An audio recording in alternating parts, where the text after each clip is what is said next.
Hello, hello. Welcome to an out of the norm situation. We're gonna be playing D&D today. We've got a big collab. And it's time to get spoopy. It's time to get scary. Happy Halloween. And we are gonna be playing with. I should also shout people out, but sometimes my stream doesn't let me do this. We're gonna be. Please, God, I'm begging you. Playing with Chestnut, Zasha, Lunar Bleep, and Dice. Thank you for the follow, Barry D. Bones. Welcome to the spooky season. You're applicable here for sure. I'm gonna try to give everyone a shout out, but like I said, sometimes my stream doesn't like that, so shout out to Chestnut. Out Zasha VC, who has not debuted yet, but will be soon. It might time me out. I am my own person. No, it doesn't. Okay, cool. Shout out Zasha. Shout out Lunar, Leap, Ooh. Making sure I'm spelling everything right. Sorry for my voice. I am absolutely ill. And shout out. Again, making sure I'm spelling everything right here. Dice Sylvie, and then I'm gonna give everyone a chance to introduce themselves. So, word. Ready. Hello, we're back. Wow. Chestnut, would you like to introduce yourself? Yes.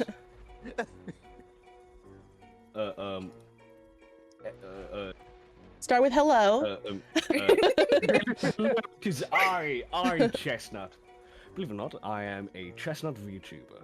Most would describe me as a gremlin, but I also like to think of myself as a really cool, kind of epic, and slightly handsome man. My streams are 90% just chatting and 10% mystery, even to me. And I'm super excited for this. Thank you. Zasha, do you want to introduce yourself? Yeah, hello, I'm Zasha. I'm a fanboy VTuber, protecting spirits, and everybody else that comes in the forest along the way. And I really can't wait to get on this spooky adventure. Lunar, would you like to introduce yourself? Yes, hello, my name is Lunar Bleep Uwu. I'm a space hobby VTuber who loves playing horror games and screaming till my throat kills itself. But yeah. Thank you. And last but not least, Dice.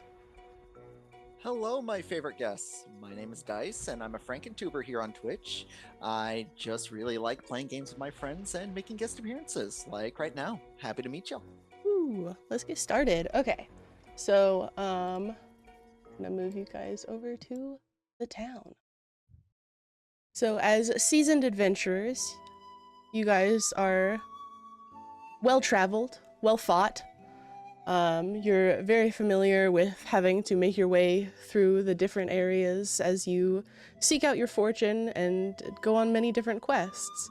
You find yourself traveling to this town here at the end of one of such adventures. And it's early morning. You guys have camped for the night and have just finished packing up, and you almost made it here the previous night, but didn't quite. And as you approach, this horse that's on the map's not having a person attend to it, which you find odd. It's just sitting there, still attached to this cart, not really sure what's going on with it. And what's everyone's passive perception? Let's see. 14. I have 14? a 16. 16? Give me 1 second. 11. Sorry. 11? Okay. Okay, so sorry. No, you're fine. Had a All good. passive perception.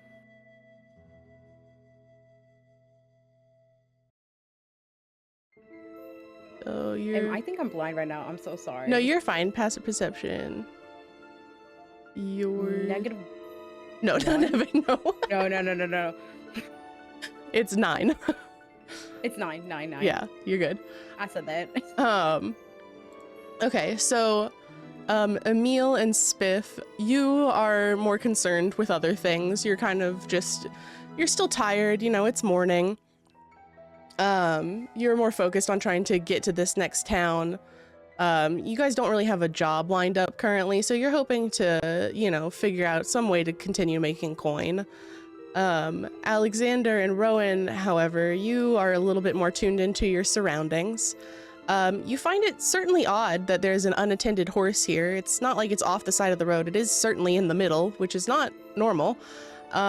You also notice that it is eerily silent here. It's early, but not so early that there wouldn't be people about. Not so early that, you know, it's almost as if the animals are too quiet as well. Would you say this is the atmosphere is more darker, is like night, or it's just starting to be morning? It's just starting to be morning. You guys have just packed up your camp from the previous night and have made your way to this town. So it's probably around, we'll say like 6, 7 a.m. Okay. Alexander, as you look around, the horse kind of like twitches its head towards you guys as you are, you know, ambling your way into town. Would you like to describe your character before you guys decide what to do? Well, because it was just the morning, you could say he was just stepping out of the shadows. He's a tall and eerie figure. His name is Alexander, Alex for short. Most people know him as the Mad Prince. The first and most noticeable feature is his dark elven body. His green eyes glint with a little bit of dignity, yet also some uncertainty. His face is scarred, yet there's also an unsettling grin resting upon his face. Every move he does, every word he speaks has a refined etiquette, yet there's also a dangerous edge, like the shadows are clinging to him. Okay. Rowan, as you also look around, you also notice the horse kind of eerily quiet for a horse who's unattended and almost nervous as it tries to look around as you guys move. Would you like to describe your character? So I'm Rowan. I am just your standard human fighter. Just kind of just an average guy. I look like I have seen my fair share of scuffs. I definitely got the air of a soldier to me. With it being early morning, I'm admittedly a little groggy. I mean, I sleep pretty deep, otherwise I'm pretty alert. I give a playful thump to Alex as I walk by, as I see that grin on his face, and I'm just eyeballing the horse. Like, I know for a fact that, you know, most horses aren't really this still. Okay. Yes? I was just... Yeah, go ahead, sorry. No, I thought someone else was saying something. Chestnut, were you saying something in character or out of character? Yeah, in character. Okay, sorry, go ahead. Here's the bump. It's like, yes? Nothing, just make sure you're awake, buddy. Yeah, sure. Yes. I would like to try and investigate the horse, but I can wait till everyone's done with their thing. Sure, okay. Spiff, as you move with the party, you're a little bit groggy, you're barely waking up. You know, you're weighed down by a little bit of soap there. Would you like to go ahead and describe your character for... Hi, I'm Spiff. I'm a tiefling cleric from the School of Death. Not Domain of Death, sorry. She went to, basically, you know, right now she is doing the frog eye blink because she is very tired. But people considered her as like little bubbly, a little crazy, because, you know, making soap out of human carcasses, any monsters they kill, is not very sane. You know, it's not very normal. So people think of her as like, hey, keep an eye on her. But right now, you could just, as she's like is bubbly and a little frightening, she does have a serious side to her when it comes down to her god and when it comes down to her friends. But that would be it for now. Okay, good. Emil, likewise, you're a little bit tired, almost seemingly distracted, as you make your way into town. Would you like to describe your character? Yes, Emil is like kind of would be looking around right now. He has kind of like turquoise-ish hair, Mm-hmm. amethyst-colored eyes. He looks like, aside from those like astounding features, he has a purple cloak on right now. More so like a black inside on the clothes. He has pale in complexion, and he looks kind of just like a normal person, except for the fact that he's 2'5". So quite small.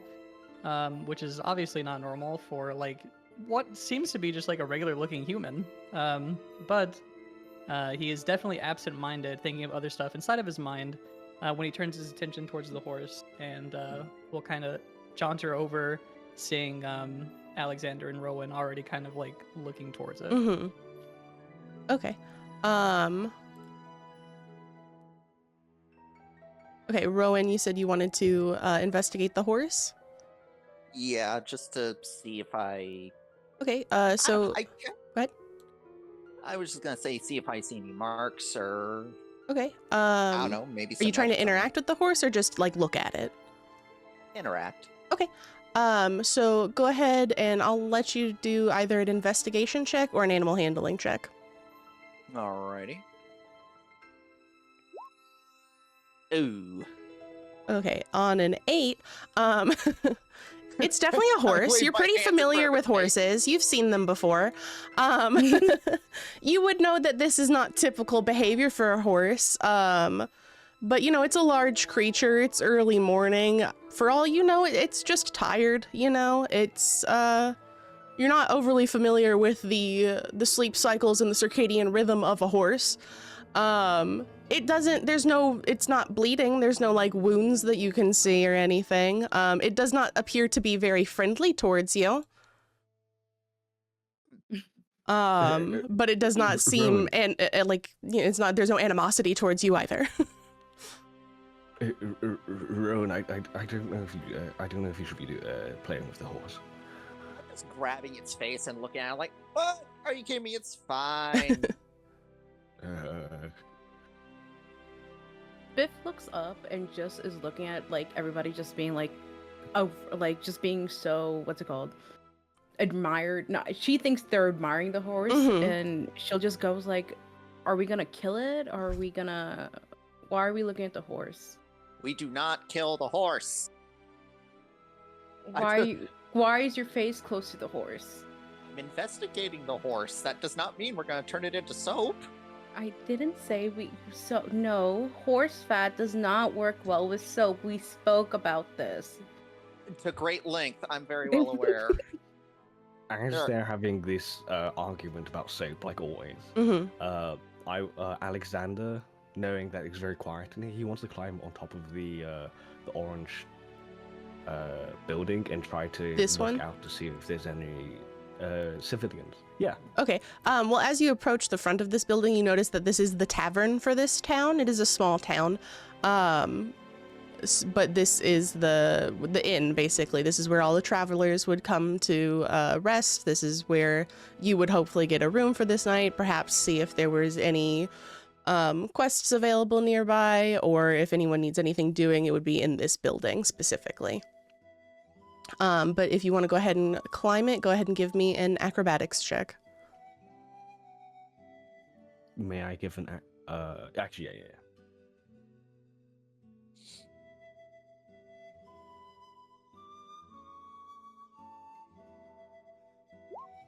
Yeah, absolutely.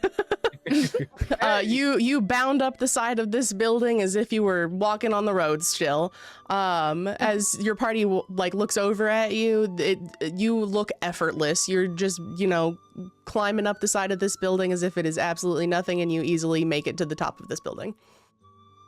As you do so, actually, go ahead and give me a perception roll as well.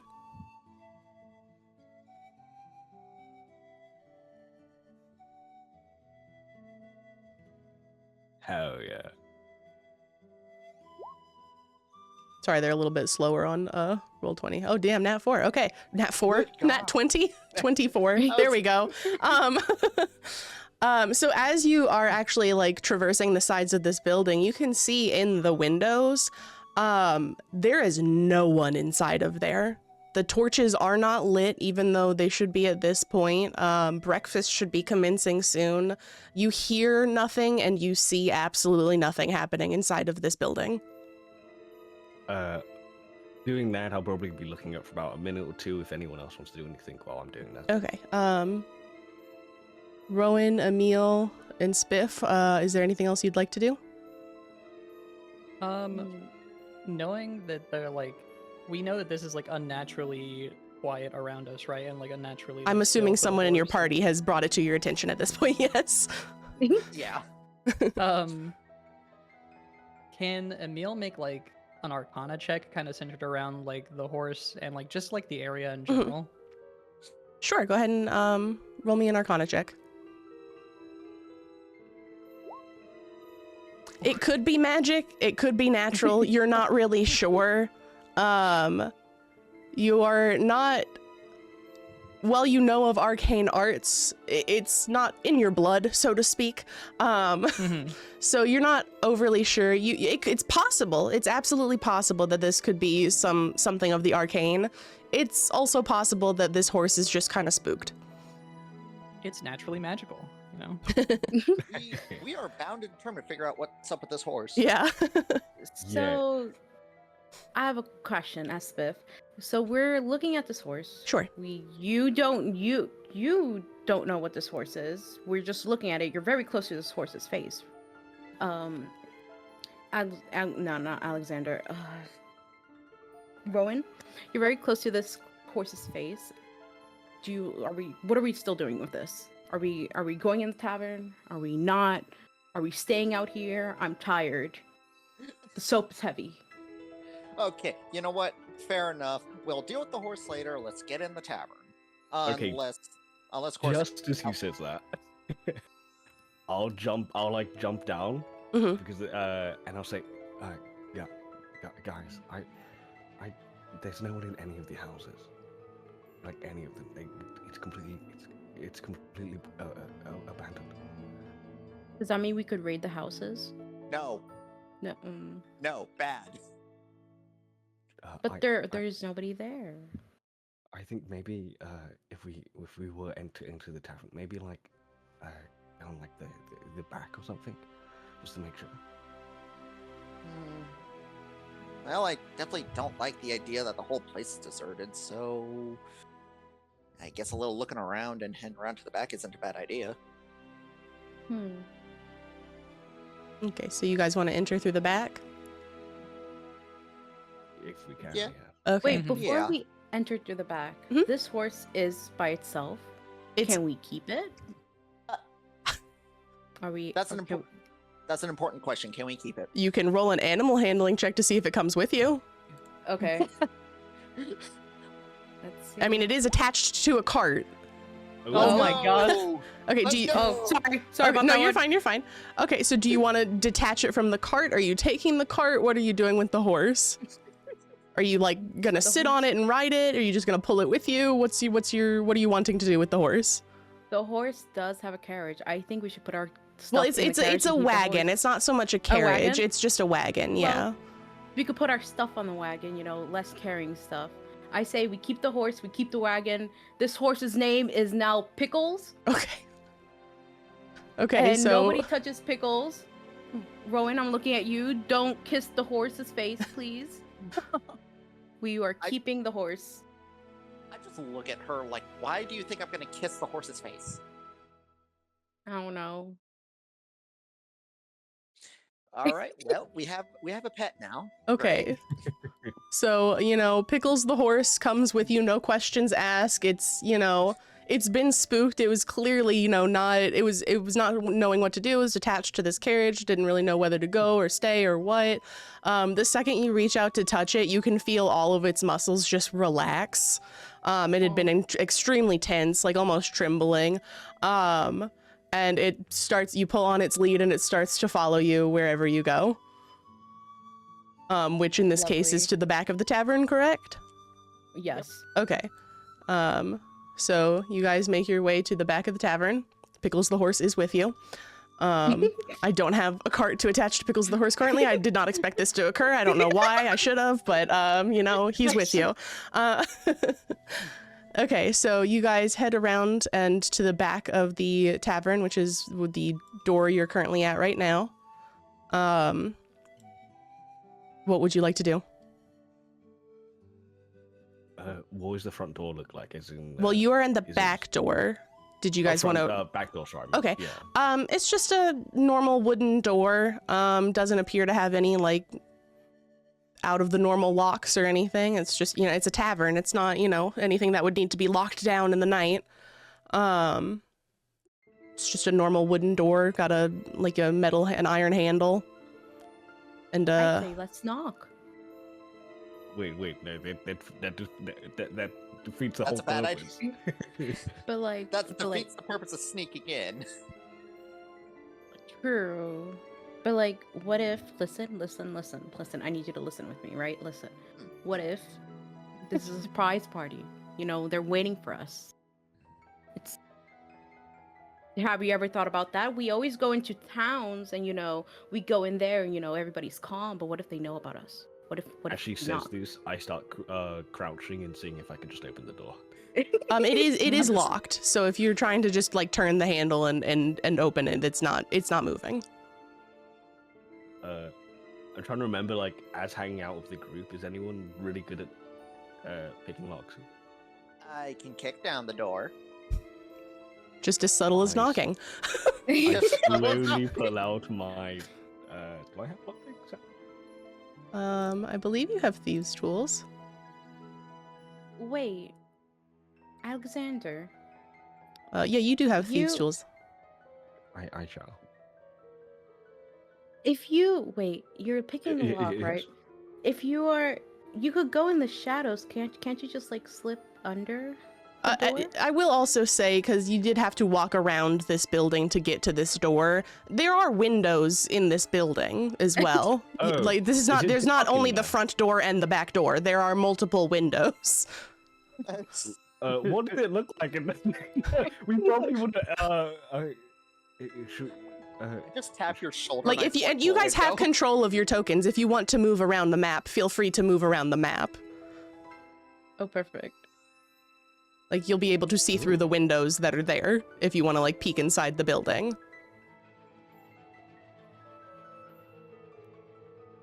Is it dark inside? There are no torches lit. The only light illuminating him is coming through the windows. Which, as you would know at this point, that's not normal. There should be torches lit at this point just because the business should be open at this point in the day. What do you guys think? I think these people are poor and they don't have money for torches. Or something bad happened. I'm just saying. When has anything not bad happened when we show up? Oh. Hmm. I How- do see that there is a set of stairs leading down into a basement. Not sure exactly how useful that is for us, but yeah, I don't see Those anybody in there those at stairs all. are actually leading up. Oh, they're leading This up. is the inn. This is the the tavern. Well, which stairs are you talking about? The ones that are right next to, or are I'm you trying seeing to these think. ones right here? Okay, never mind. Yeah, that, You can't. Okay, so yes, you can see that physically on the map, but you as a player can't see that because that Oh. line right there is actually a bar, so you wouldn't be able to see the stairs. got you. Can I open this window right here? Where I'm at right now? If you click the window, does something happen? It is now open. Oh. Wait, I can't. And now it's opened. There you go. Okay. So I'm inside.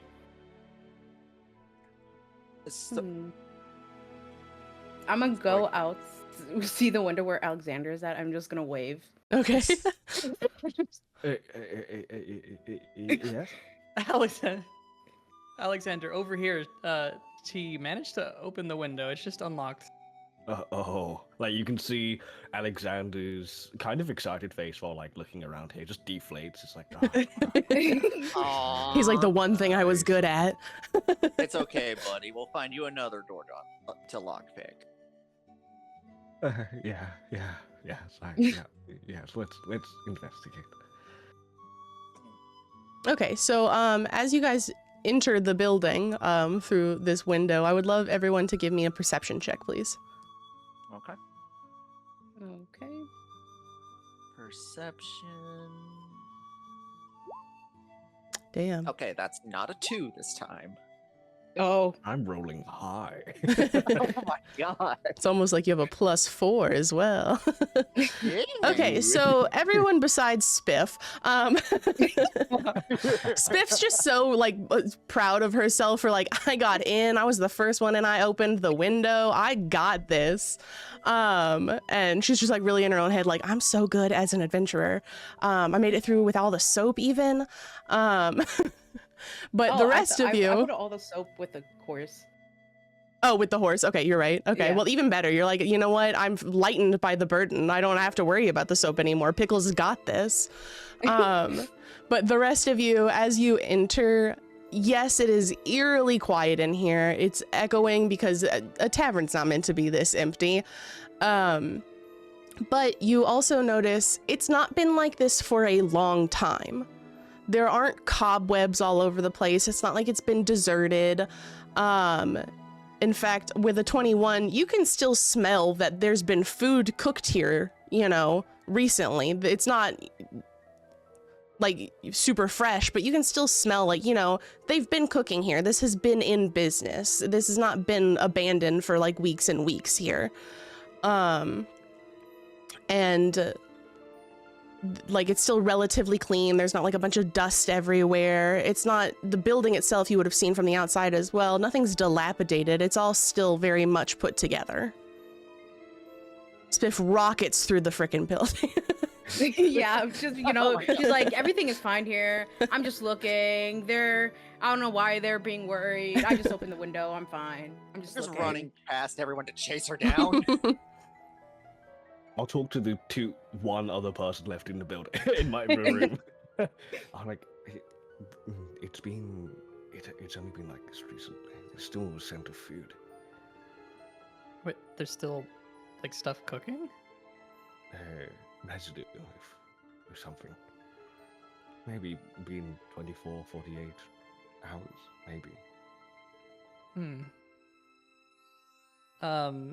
Emil will like go to put his like ear to this door. Does he even hear anything through this door? You can roll another perception check, or you can have me take the 15. It's up to you. 15. Okay. That's fine. No, you don't really hear anything. Just, you know, dead air. You can hear Rowan and Spiff kind of running around out in the main area, but that's coming from the opposite direction. Nothing through the door. And you've gone ahead and opened it, so which is fine. It's unlocked. Yeah, you push it open. Peeking in, I mean, you see what you see. There's like countertops, basically, rock countertop in front of you. This is the kitchen, so you can see this. It's the kitchen.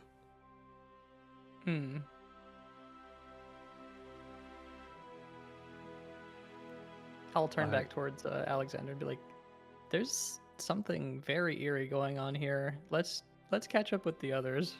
Yeah. As we say this, and I feel a little bit uncomfortable, I'm gonna put my hood on, and I'm gonna try and do stealth. And every movement I make now is with the idea of me staying hidden. Okay, go ahead and roll a stealth check. With With advantage, my I cloak? believe. Yeah. Yeah.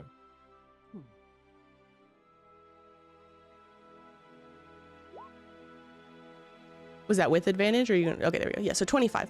You turn invisible. Emil, you go to walk through the door. You lose sight of Alexander, and when you turn back to see if he's following you, you do not see him.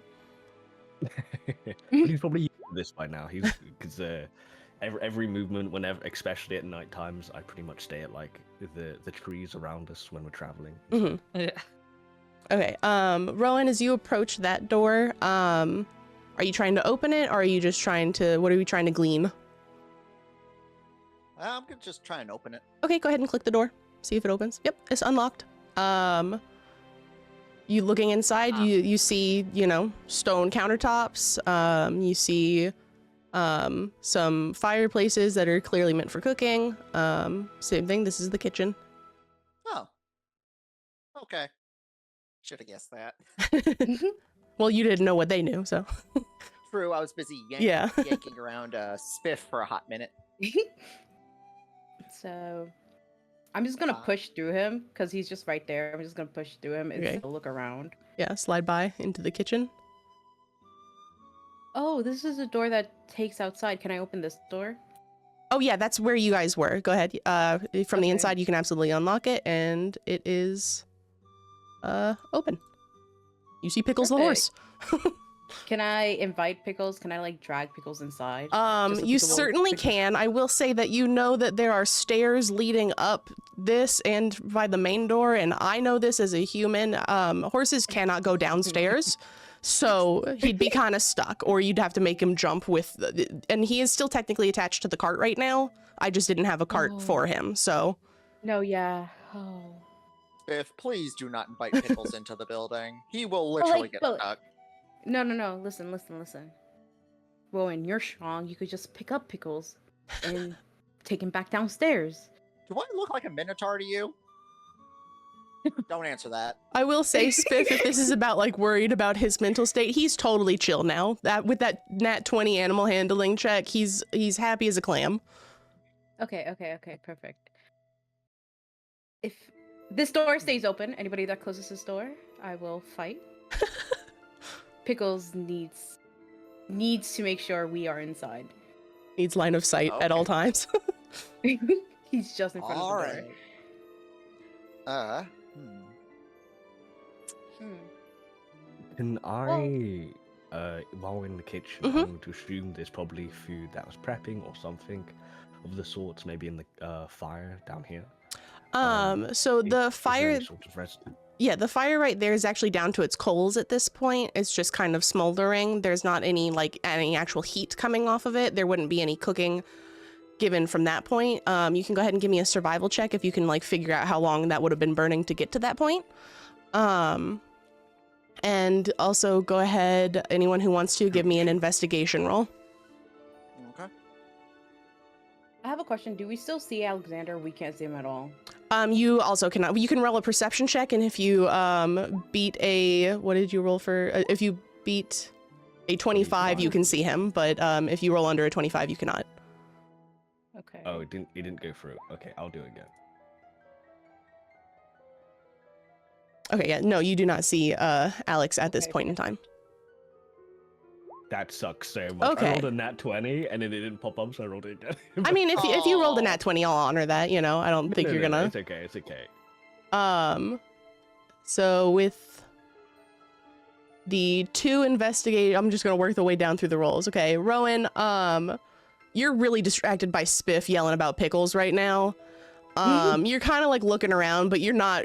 She's just like yapping in your ear about like, I need to see Pickles. Pickles needs to see me. We need this door open. So you're really focused on that and not really picking too much up from the room as a whole. I'm just rubbing my temples. Yeah, as she you're just like talks. not even really looking for anything at that point.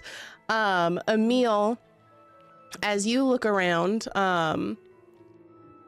you see that there has been some food prepped here, but it's not like it was left in a hurry. Okay, it's not like there's, you know, green onions halfway chopped. There's not a chicken that's been left on the counter, you know.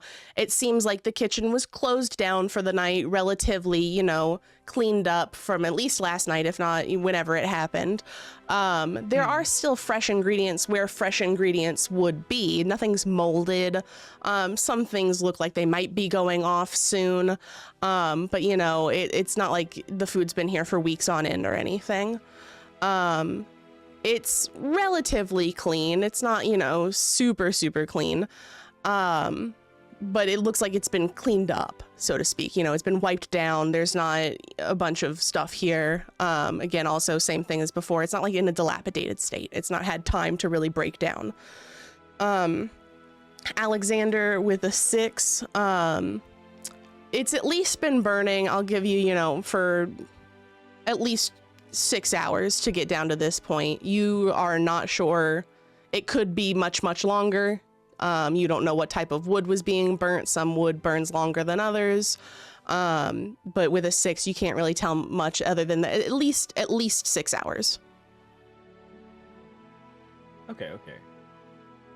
With that knowledge, still keeping in stealth, I'm gonna pop up next to Emil, kind of still whispering next to him. Alex, we've talked about this. I'm sorry. I just want to let you know the fire's been on for maybe 6, 7, 8, 9 hours, so less than 24 hours. He'll like think for a second. You know what? Come with me for a second. And he'll like start jauntering over to the door.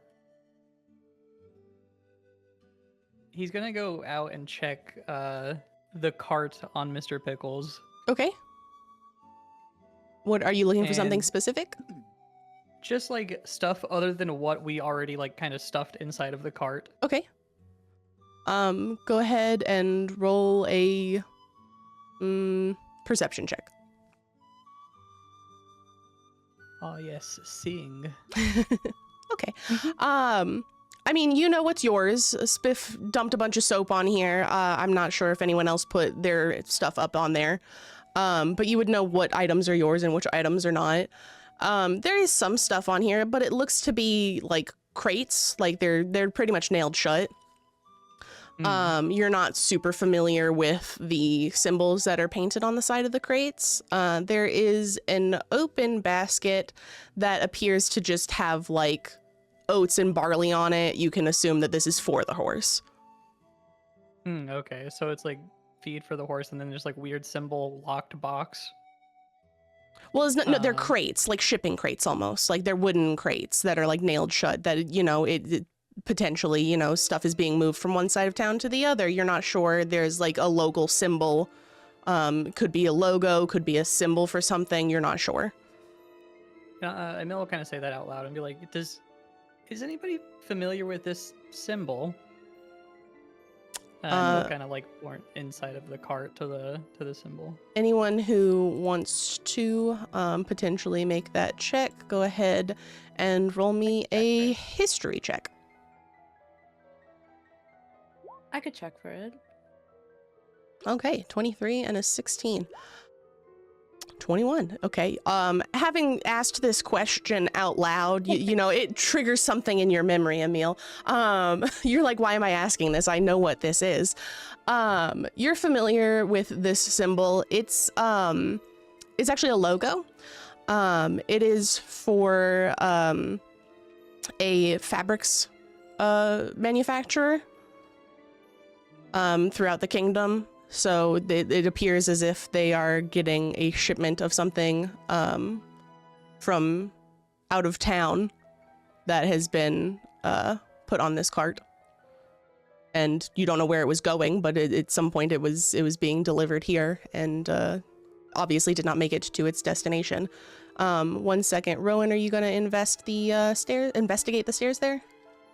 I just don't want to interrupt. No, you're fine. We can switch over real quick. Go ahead and roll a perception check. Let's see.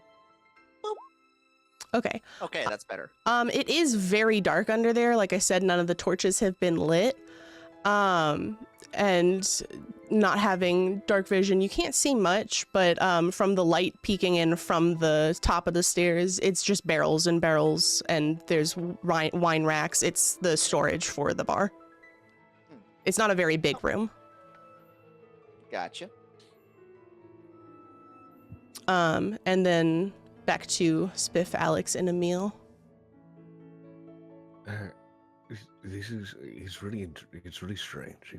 If he was a merchant and their most important wares, they wouldn't just leave them, and everyone seems to just have disappeared. Either something drastic happened, or something. I just don't know. Where do you guys want to explore more of the tavern, or maybe somewhere else? I kind of walk up as that question gets asked. I missed the rest of it. Well, we still have I checked the bar. There's just the storage area for that, but we still have some stairs to investigate here. Maybe we can find some answers below. Yeah. Yeah, sure, we can. I agree. All right. Okay, so approaching those stairs right on the inside of that back door, everyone go ahead and make me an investigation check.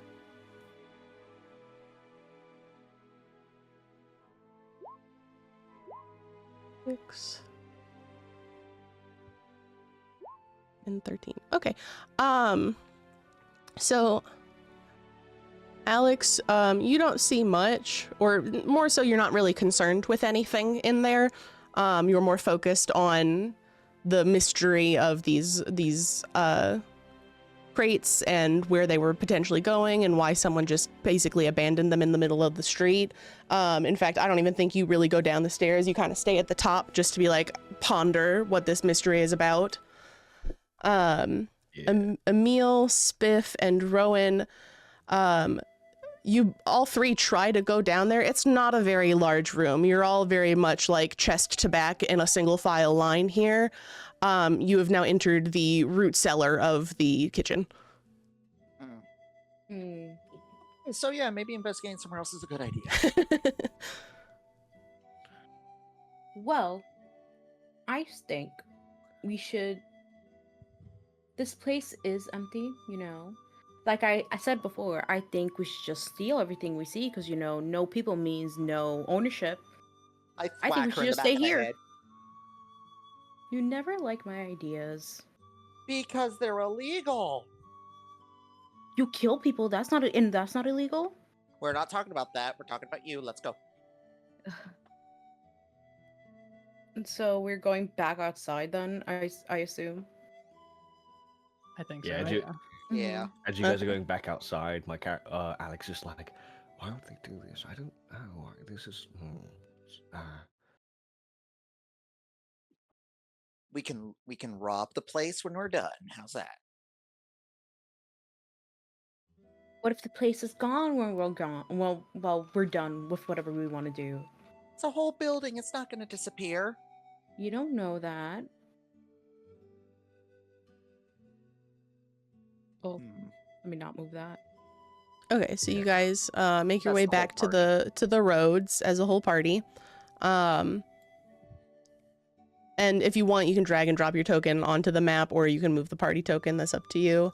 But you guys make your way back to this main road coming in from out of town. And you can hear, you know, like the clothes flapping in the wind of on the clotheslines of people that live here. It seems still as though it is a lived-in town, even though everyone seems to be missing.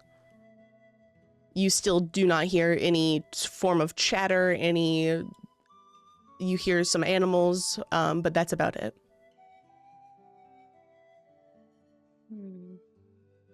Now If that you... I'm fully awake, oh, so sorry. No, go ahead.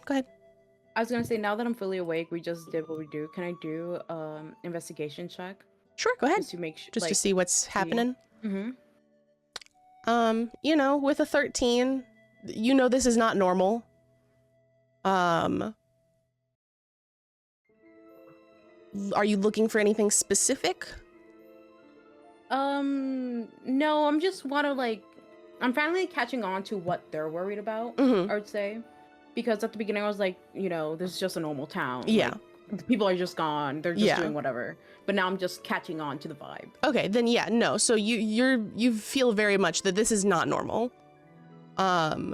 Something kind of like chilling kind of sets into your spine almost. You're like, where are all the people? This is not normal. Also, how am I going to sell my soap if there's no one here? We can't make any money here. This is concerning on multiple levels, you know, on a business fiscal standpoint, and on the fact that like an entire town seemingly is missing. What are we doing in this town? I'm talking to everybody. What are we doing in this town in the first place? Why are we here? We were just kind of passing by, so it's not like we had anything major planned. Do we make a wrong turn? Is this on the map? I think that's not the biggest issue right now. I think if we're going to try to look for somewhere, maybe go to like the mayor's or the town hall or something. If people were going to be here, it would be somewhere official or something. Mm-hmm. Are you guys walking while we're talking, or are you guys still standing in front of the tavern? I think we're walking while we're talking. Okay. Yeah. Yeah. So as you guys move forward, I'll move it for you guys. My bad. No, you're good.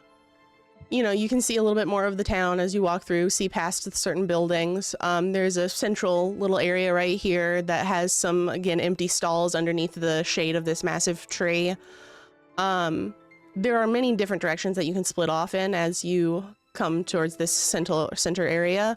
You have here, here, here, and here. Which direction would you guys like to go? Split up, I gang. think- No, you never split up. Last time we split up, we lost someone. Don't Oh, remember Bob. his. Huh? Yeah, but Bob sucked. But his soap came out perfect, you know, honestly. Yeah. But still, we don't split up. I think we should all go here. Ping it one more time for me. Yeah, Oh, me it's too. It's taking a minute. Oh, The okay. first ping you did, yeah. This one up here. Yeah. Oh, there we go. I can Uh, agree with we- that. Which house looks like probably the most important one around? This is certainly the biggest, other than the tavern. I'd be inclined to agree with Spiff then. Yep. Okay. So as you guys move through this village, other than the fact that everything seems to be in like pristine condition, it really resembles a ghost town. The streets are completely empty, but you can see, like I said, all the clothes hanging on clotheslines that are next to people's houses. You know that animals have been abandoned here. Are we going up this street, or are we going to the main building here? Because this is the biggest house, I feel like we should we should at least check the windows or like, you know, peek inside and Okay. see if we see anything in there. Yeah. Okay. Well, as you move closer, can everyone please roll me a perception check?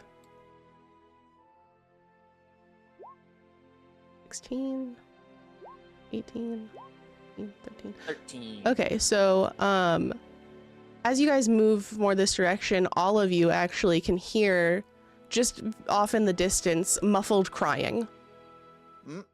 What the? When And you mean it- distance, you mean like in the building or? From this direction over here.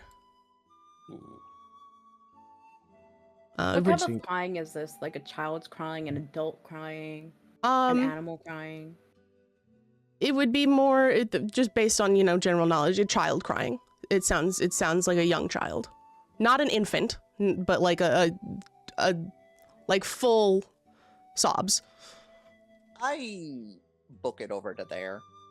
Okay, so I'll split from the party a little bit and Okay. enter like stealthily. okay, How do sure. I get my token out of here? Just drag your name from your journal onto the map, Oh, okay. Journal. and then drag your name. And if you can't get it, I can do it for you as well. Okay, there you go. There we go. Okay.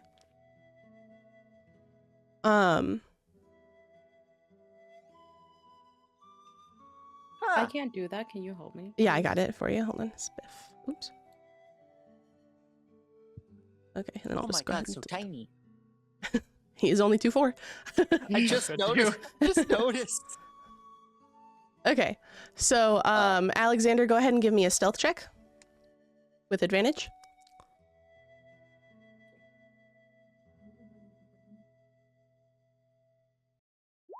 Okay, you blend into the darkness. Oh, whoops! I pressed one too many times. Oh, did you? It only came through twice. Yeah. Oh, it didn't register the other one. Oh, okay, then yeah, you're good. With 25, you know, you pull the hood of your cloak up and you blend into the shadow from this tree, and then you melt into the shadows of the buildings as you approach. Oh, there it goes. Okay, but we're ignoring that one, unfortunately for you. Okay, so as you all start to round this corner, Rowan, you first, since you kind of just dashed off, the second you heard it, you see a circus tent. Nestled in this open green area behind a couple of these houses, and that seems to be where the crying is coming from. Y'all, I think we have a circus. I just look back and I point to the big old tent. Also, that's definitely where the crying's coming from. The crying is coming from the circus? There's a It sounds. circus? I mean, clowns are scary, but they're not cry-worthy scary. Also with the perception checks from that roll, that's all you hear from inside that tent. Oh, wow. There's not like there's no God. crowd of people. You do not hear performance noises. All you hear is the crying. That's a very small circus tent for this big town. Well, I'm still zoned in on the crying, so after saying that, I just kind of keep moving. Okay. Are you entering the circus tent or are you just scoping out the situation? Scoping out. Are you trying to get any sort of information specifically or? Seeing what the status of the tent is like, I don't know, any signs of a struggle or anything. It's kind of like how we were investigating the inn back Okay, there, seeing sure. if there's anything. Go ahead and give me an investigation roll. Sure. Can I check this house right here? Sure, go ahead. Same thing, investigation roll. Okay, so with a 16, looking at this tent, it's clearly, an older tent. It's worn. The white of it is more yellow than white at this point. A little bit dirty, not the most inviting of tents. You wouldn't look at it and go, man, I really want to go to the circus. You're like, well, it's here, might as well. There's not a lot of fanfare. There's no signage.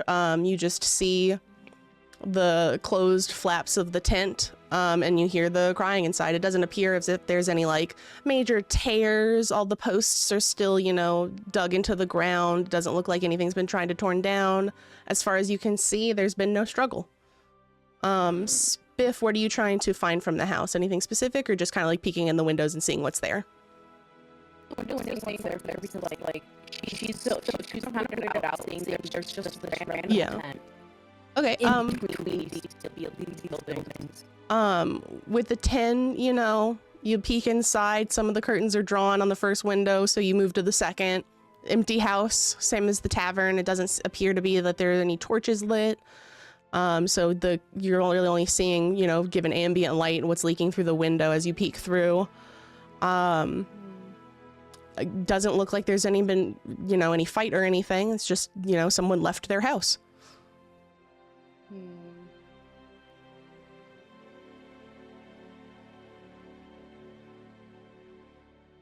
Well, as I see, nothing's going around the house, I go close to the curtain, next to Rowan, just going off of what he's saying. Sure. She's trying to see what, if he's looking a little tense about it, or he's just trying to glean what the vibe is. Okay. Emil, Alexander, are you guys doing anything? I'm kind of staying back, Okay. watching from a distance, but just keeping this little bit of a distance. Okay, yeah, you see, Rowan circling the tent a little bit, making some noises to himself, doesn't look like anything's really here. You see Spiff come around the corner of this other house, starting to look a little bit, wary. She's watching Rowan as well. Emil, what about you? So Emil's actually going to sit back and cast Arcane Eye. Okay. And cast it kind of towards the tent and make the eye go inside of the tent. Okay. I can look in every direction as an action. You can remove the eye up to 30 feet. Okay, so as the eye goes through the it's not really a crack because it forces its way through the flaps of the tent, because it was pretty solidly closed as far as fabric can be closed. It is a heavier fabric. How far into the tent are you moving it? Just right directly inside of it, or are you trying to get it centralized, or? Just a centralized look of what's going on in here. Okay, so as the eye fully goes in, You see inside of the tent there appears to be a cart. There's a child on the ground crying in front of the cart. There are no stands inside of it. There's no seating. There's no like center ring like you would expect for a circus. And you know, as you guys are also standing outside, Emil, you obviously looking through the arcane eye might not see this, but Alexander's also in the back. Rowan and Spiff, as you've also been circling, you would also see there are flyers on the ground that say Tasha's kiss, gesture extraordinaire, that have just been like, you know, strewn about on the ground as people entered the tent. Biff will pick up the flyer. Okay. And look to Rowan and be like, "Do you think this Tasha person is kissing these people? Do you think that's why they're gone?" I don't know. It seems like a stage name, but frankly, this is the only place we've seen where there's a person in it. Okay, and well, Emil, sorry, just Emil, Oh, what would right, you like to Emil's do in fine. response to what you see? I'm just going to tell everybody. I'm like, guys, there is a baby lying on the ground. Not, and whoa, there's whoa, whoa, whoa, only no, not a cart baby, in- not a baby, not a baby, not a baby, Not a baby. a child. There's a difference. Oh. Guys, there's a child just lying on the ground in the tent. There's only a cart inside of the tent. Hold on, let me specify again. He's not like laying prone on the ground, like he's like curled kind of in like the fetal position crying.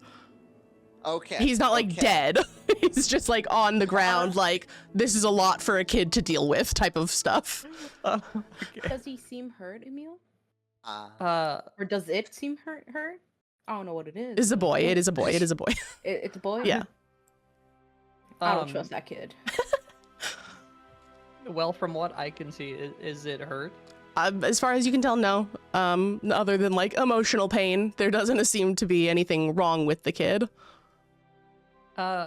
No, they just look distraught.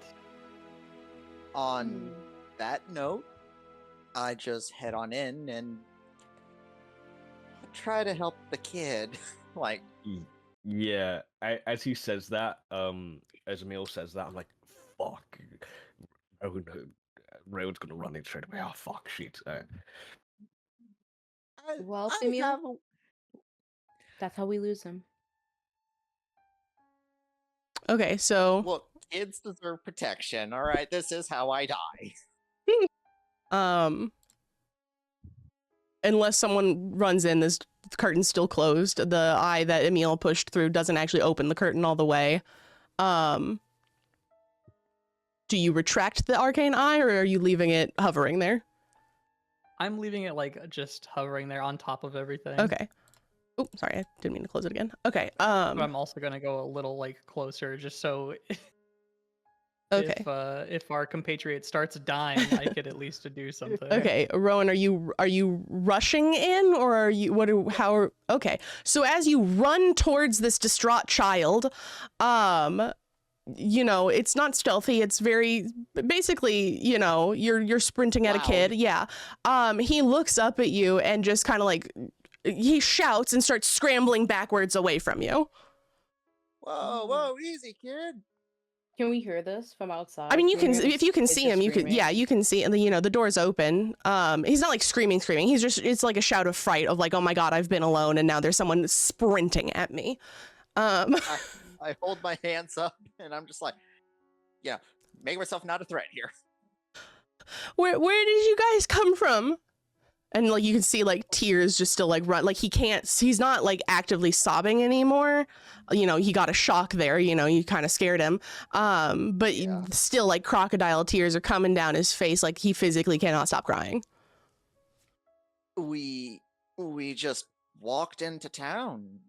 There was no one around. We started looking around and what happened, kid? I don't know. The circus came into town, and then I didn't want to go because clowns are really scary and they freak me out. And then everyone else went in, and then they didn't come back out. I walk a little slower this time and just try to console him. Like, it's okay. It's okay. My friends and I, we help out people all the time. I'm sure we can, what's your name, kid? I'm trying to like calm him down, but at the same time, I get it. Clowns are creepy. I'm Gentry. Hey, Gentry. I have some really nice friends outside. You want to come with me and we can get you out of here and No, I you can can't. tell us. No, my mom and my dad and my sister, they're all, I can't. And he's like, you see him clutching one of the flyers in his hands. I can't go. I leave, but I have to come back because I gotta make sure if they come back that I'm here. Hey. And I've been eating tomatoes and peaches, and it's not yummy like I thought it would be, because I like the peaches, but I don't like the tomatoes, but I like the tomatoes alone, but I don't know how to cook. I'm only like 9. I'm not allowed to touch the fire, and I don't even know how to start one anyway. It's okay. Look, let's get you out here and you can let my friends and I get your family back, okay? But And everyone else too. But what if they come out when you guys are gone and then no one's here, and it's so, like, I just don't know. I can't get in anyway. No one can get in. I tried to get in after they went missing and the door won't open, and no one can go in, so no one can come out.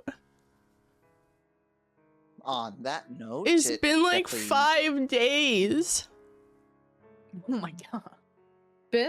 Spiff walks in and, like, as this little boy is just talking about, well, toddler, no. He's child. 9. As He's a child 9. yeah, the child Nine. is just like talking and like yapping a lot, and I look at Rowan and like I come before he says like anything about like what's it called, about them being locked in Yeah. there, and I look at the kid, and after the kid is like saying like, hey, they're locked in there, I look at the door and I was like, we need to go back outside. We can't be here. right now." Not the curtain. There is, so when you enter, there's a this thing causing a shadow in the middle of the tent. There's a wagon Mhm. right there. That's the door he's referring to. Oh, okay. Not the No. the circus tent door. Yeah, Okay. I was talking about but I was like, I think we can't be here right now. Yeah, but what do you want? Pick him up, drag him. He's 9. Come on. Everyone knows the best thing to do with a traumatized child is pick him up and drag him away. Yeah. Oh, yeah. Oh God. Also, I would like Uh, everyone to just make me a history check, please. Oh God. Okay, 12, that's better than a 11. 1. 23, okay, and 18. Okay, so Emil, you have heard of Tasha's Kiss. You know that's a name. It's not like that's not the performance. That is the jester's name. All you really know about her though is that she is a jester. Rowan, you know that she's a jester. You also know that's her name. That she's a traveling jester. She's not like a court jester or anything. She travels from cities and towns, performing for all sorts of different people. Alexander, you know all of the above, and that typically she's seen wearing red and black checkerboard. She paints her face white. She's actually, it's gonna sound weird, she's quite pretty for a clown. She doesn't, she's pretty svelte as far as her figure. She has, nice hair. She doesn't do like, other than the white face paint, it's still like almost like normal makeup. She's not doing like the red big nose or anything. She's a performer first and foremost.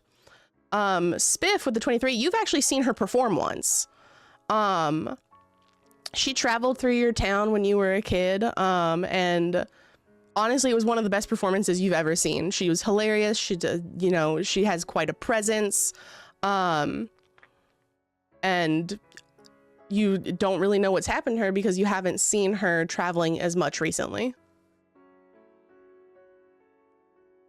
Okay, so I looked back around and the kid, I didn't catch his name, but the kid, Mm-hmm. listen, kid. I know you might be traumatized. I know you're crying a lot. Your boogers are coming out of your face. As you Don't say get near this, he's me. like wiping at his face and like he's like starting to kind of like get himself a little more under control now that there are people here. And he starts like wiping his whole arm like across his face, like trying to get everything off of it. I look Aw. a little bit disgusted. I'm like stepping a little back. Don't get near me. We need to get out of this tent right now. I've seen I've seen their actual performance, and this is not normal. We need to step out a bit. We have food. I heard you're hungry. We have food in our cart, I think. Right, I forgot. Don't Hold on, I forgot to believe me move in this? Pickles here. Hold on. We have food. We have a horse. If you want to get near the horse is very kind. His name is Pickles. Just don't touch Pickles with your booger hands. I have soap if you need some. I think it's best to go outside, and we could give you some food.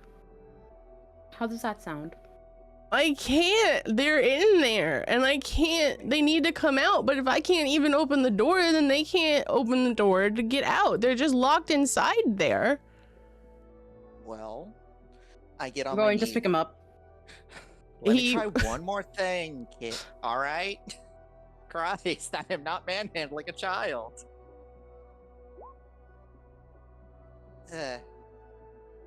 I get on my knees, just get eye level with him. Look, I know you're worried about your family, but just sitting here isn't gonna, get them out. My friends and I promise, we'll get everyone back, okay? Make me But a persuasion we- check Okay. with advantage. Okay, 16. He, you're on his eye level. He saw you stop Spiff from physically picking him up and removing him. He like kind of like reaches out to you and like grabs your arm and he goes, "Do you promise?" You have my word. And if Saving- anything, Saving Sorry. people is kind of what we do. I smile big at that one. Okay. Oh. and if anything, our friend here, you see our little friend over here, I point to Emil, Oh. he has a magic eye that could look at the door if your parents come out. And at this point, Emil will kind of like gesture the eye to come down a little bit and give like a back and forth slight wave. Or at least it looks like the eye is trying to wave at him. Okay. Go ahead and also roll me roll me your performance. Okay. 16. Okay. He kind of like looks back and forth between you and then looks at the eye and he goes, "Oh my god, that's so cool. How'd you do that? You just got an eye?" Yeah, it's magic, and he'll like point towards where we are, kind of. He kind of takes like a little step closer to you, still kind of like, scared, but like in awe. He's from a little town. They don't have a lot of magic here. I whisper to let- Emil, Emil, don't let that boy touch you. Emil will get back, but he'll push the eye a little forward so that the boy can see it in like its full glory. He's just like staring up at it in like awe. Is he? So he's already decided to like follow this thing. Well, he's not following the He's gonna- eye. No, the deal was that he was now willing to come with you if you guys left the tent. Okay, okay. We're leaving him with the food and going to essentially save his folks. Yeah. Mm-mm. What if he eats our food? Why are we kinda- leaving him with our food? That wasn't the deal. The deal's for him to come out. Biff, While they're you'll having get- this whole conversation, Mhm. I'm scouting out the rest of the tent. Sure. Go ahead. Are you looking for something specific or are you just looking? I'm looking for maybe what's the right word? Maybe like some sort of movement, like type of movement, post movement, as in like, was there loads of like footprints everywhere? gotcha. Is there a certain movement to it all? Okay, go ahead and roll an investigation check.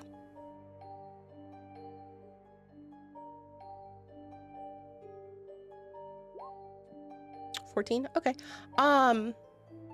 You can see there haven't been like huge gouge marks in the ground. Nothing that would intimate that there had been stands at all placed at any point.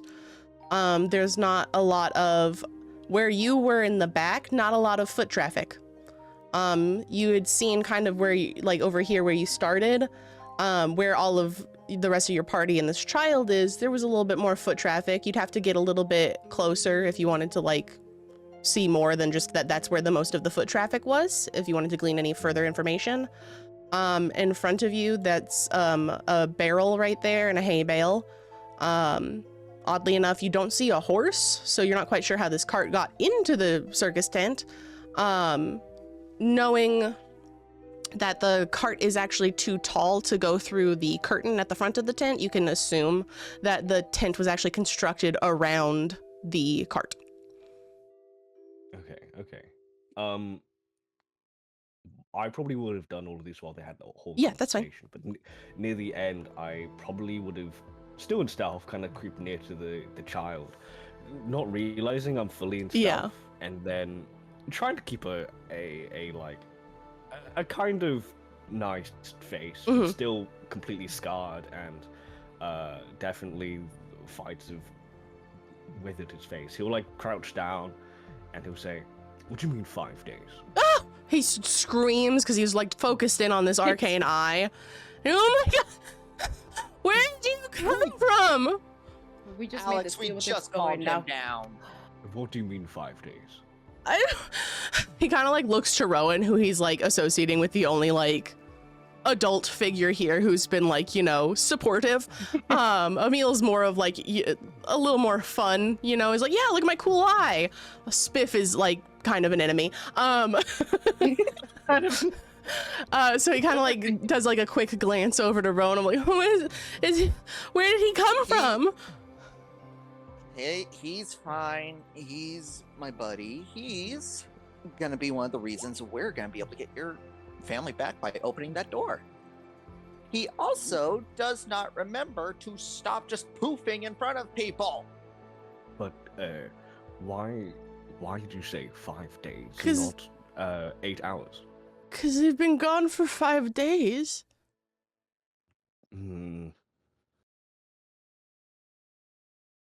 What's up? I'm going to walk up to Emil. Emil.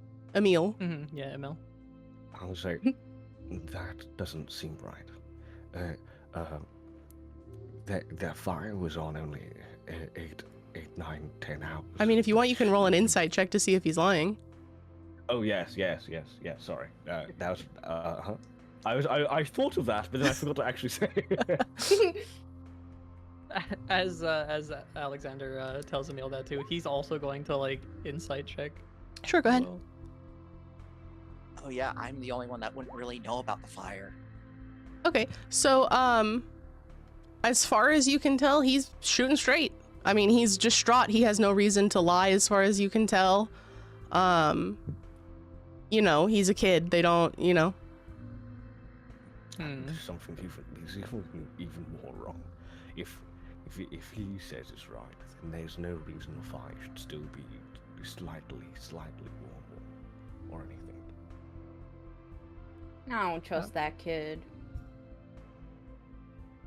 Can Oh, Emil no. like feel around kind of on the tent? Is that like doing like an arcane, like is there like some kind of spell in this? It might be like Go ahead and give me an Arcana kind check. of warping. Okay.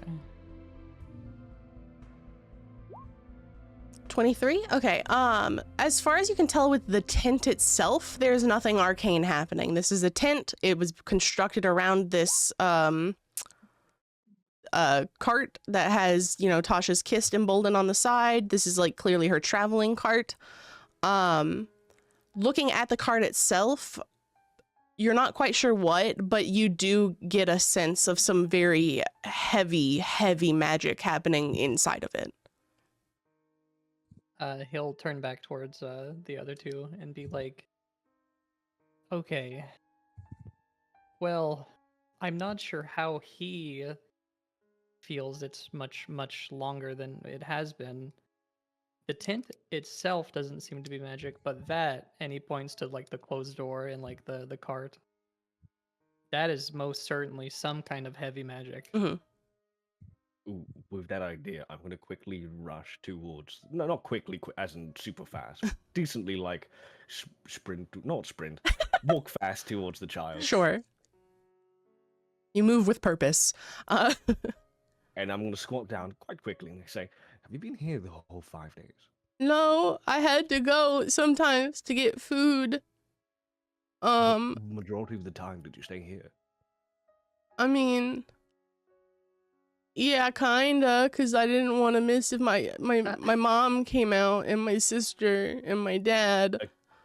Again, halfway through that conversation, when he answered, I left. Oh, And I walked towards the Emil again. I said, maybe it's something to do inside here. Maybe if I, maybe time's warped inside. Emil will, after he gleaned the information from Alexander's conversation with the kid, he'll walk towards the kid Sure. again. Who's basically at like the same height as you. Yeah. Actually, he might be a little bit taller than you. Oh my. He'll look up at the kid, and it's just like, so now you said you left to get food sometimes, yes? Yeah. Did you go to the inn to get food? He kind of like pauses and he like fidgets a little bit and no. Okay, and so like can Emil kind of be like, okay, yes, he's like bullshitting me, like he went to the inn. So like, can I do like some kind of like You can do an like insight check. Kid doesn't want to get in trouble. Basically. So with a 9, no, he didn't. I mean, you're not sure if he went to the inn or not. He said no. With him fidgeting, he's gonna go back towards like Alexander. I don't think it's so much time warping, so much so as he's using the inn's fireplace to get food. Okay. We've talked enough on here. I'm just gonna try and move the door. Just to Sure. see, because if anything was behind us, they would have heard us for like 5 minutes. Emil gets back like over here for a second. Okay. It opens no problem. It opens no problem. This is a child. He's not strong. You have stronger than him. He just physically could not open the door. It like stuck a little bit, but like with you having the adult strength of, so an adventurer, you had to like shoulder it a little bit, but it opens. There's no lock. It's not locked or anything. And it's just, the kid looks up at you and he goes, "How did you do that?" Muscles. I look back towards the door before I take a step in. I look at everyone else to get like a confirmation. Wait, I have a question. Because Spiff saw this act before, has she seen this The a cart? tent? Is it a tent? A cart? Has she seen this cart before? Yeah, Like, I mean, I'm gonna is go this with the part of same the roll. act? You rolled a 23. Yeah, no, this is her traveling cart. This is it's a little bit more dilapidated than when you remembered it, but you saw her, like 10 years ago when you were a kid, so it makes sense that it would, be a little bit dirtier, a little bit older. It's not falling apart or anything, but it could definitely use a fresh coat of paint.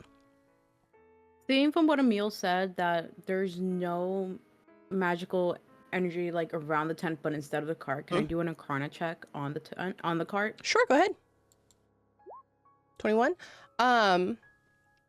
It's same thing. It's not necessarily the cart that is magical, but there is something inside of it that is emanating a lot of magical energy. Do you say this to me before I step in? Well, no. I look at you and I was like, I'll go inside with you. Ladies first. Thank you.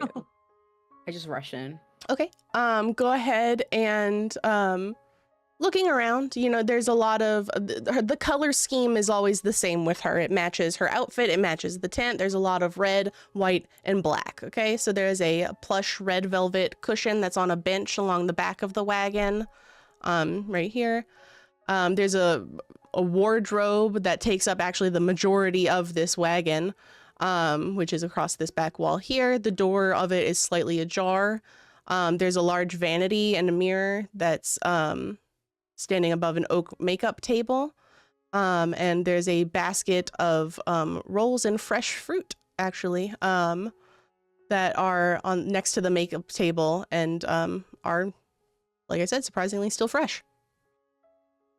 Anyone in the cart can go ahead and make a either perception or investigation check.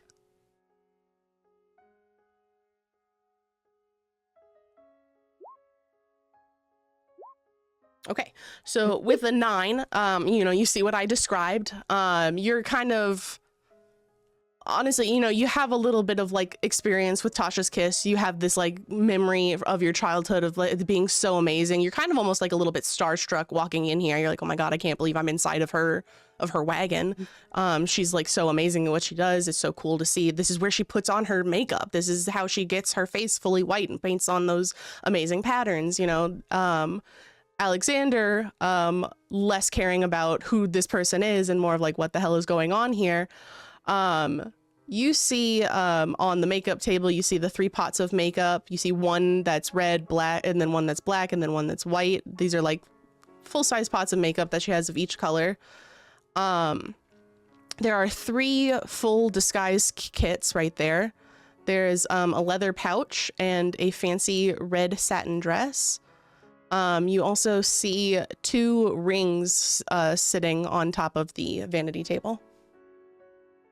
And actually, you know, I'm also going to say with a 21 Arcana check, Spiff, you do realize that those 2 rings that are sitting on top of her vanity are magic. I would have been reaching towards the rings and the the disguise kits. I'm doing it casually, not fast or anything, with obvious obvious intent. Spiff, do you do anything in reaction to that, or you just watch him take them? I'm just watching to take them. I'm looking Okay. at the wardrobe right now as well. I'm watching him take looking at stuff, but I'm also side-eyeing the wardrobe. Okay. Okay, then I'll grab both of them as I walk out. I'll kind of be saying it, not announcing it, but saying it to everyone else, like I'm holding it in view. I'm like, I got these. Are you just are those the only things you're taking? Just the 2 rings? The 2 rings and the 3 disguise kits. I just mean holding them. Oh, okay. But like obviously. Oh, and I'm sorry, I also missed. There's also a bottle of some type of potion sitting on or next to the bowl of fruit. I'll say to Spiff, you might want to see that bottle. I'll look at the bottle. I'll pick it up. And can I do an investigation check on the bottle? On the bottle? Sure, go ahead. You can either roll Arcana or Investigation. I'll go Arcana. Okay. It is a potion of climbing. Okay. I'll take it out. Alexander, you took the bowl of fruit, right? No, I only took the rings and the disguise kit. Okay, I'll pick up the bottle and I'll pick up the bowl of fruit and we'll start walking out. Okay. Yeah, I'll say, look, I found some useless things, some makeup, some dresses, some pouch or stuff. Actually, maybe I should look at the pouch. But I got these rings. Don't know if they have any use or not. And these disguise kits. Why would they need a disguise kit here?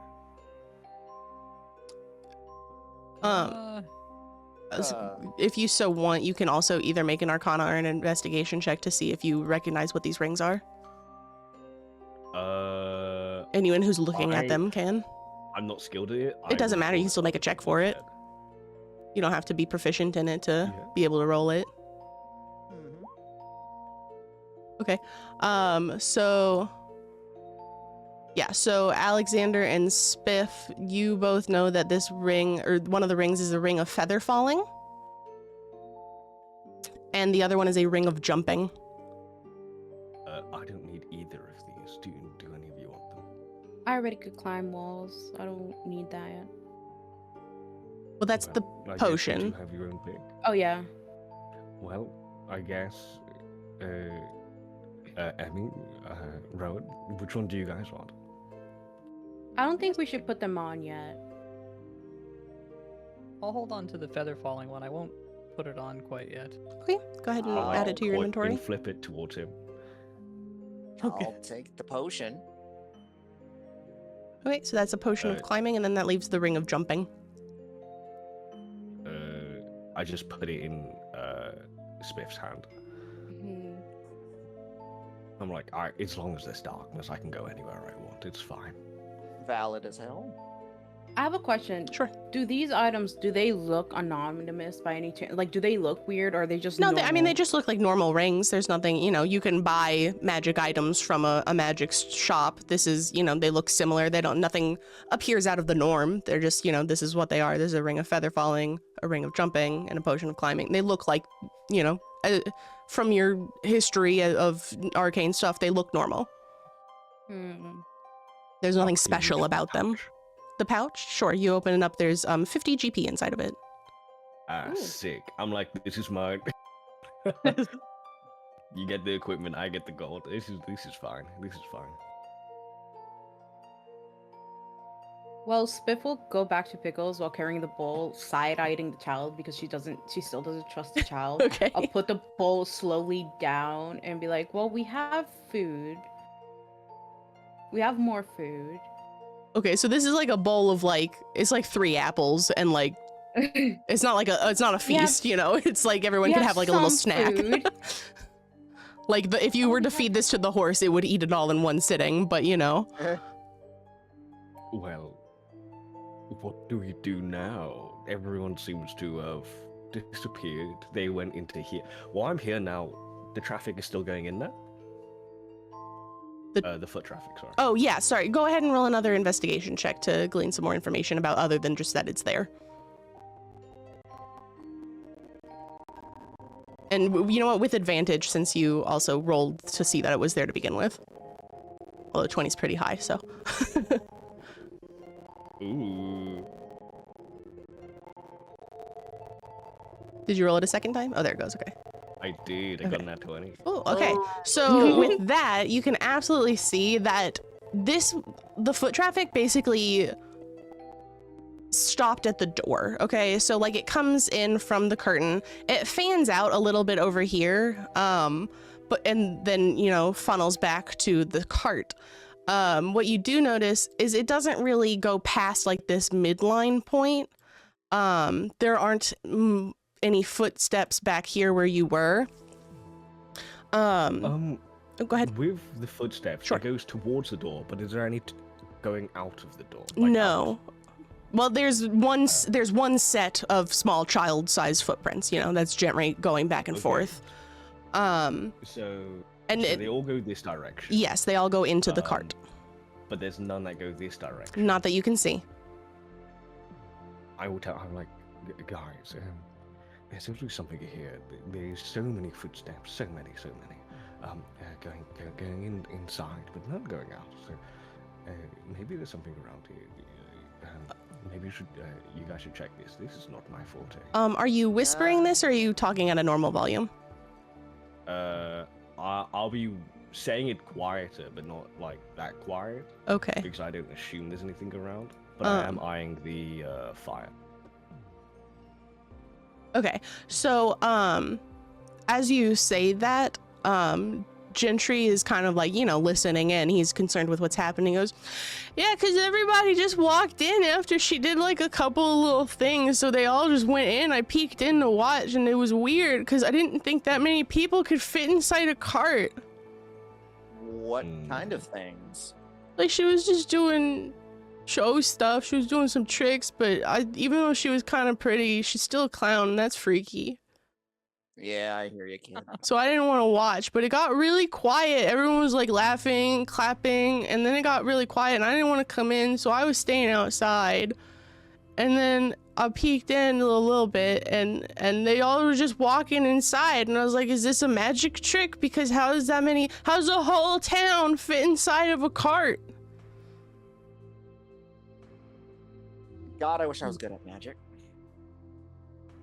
I'm looking at Emil, and I'm speaking to Emil right now. Do you feel anything in here?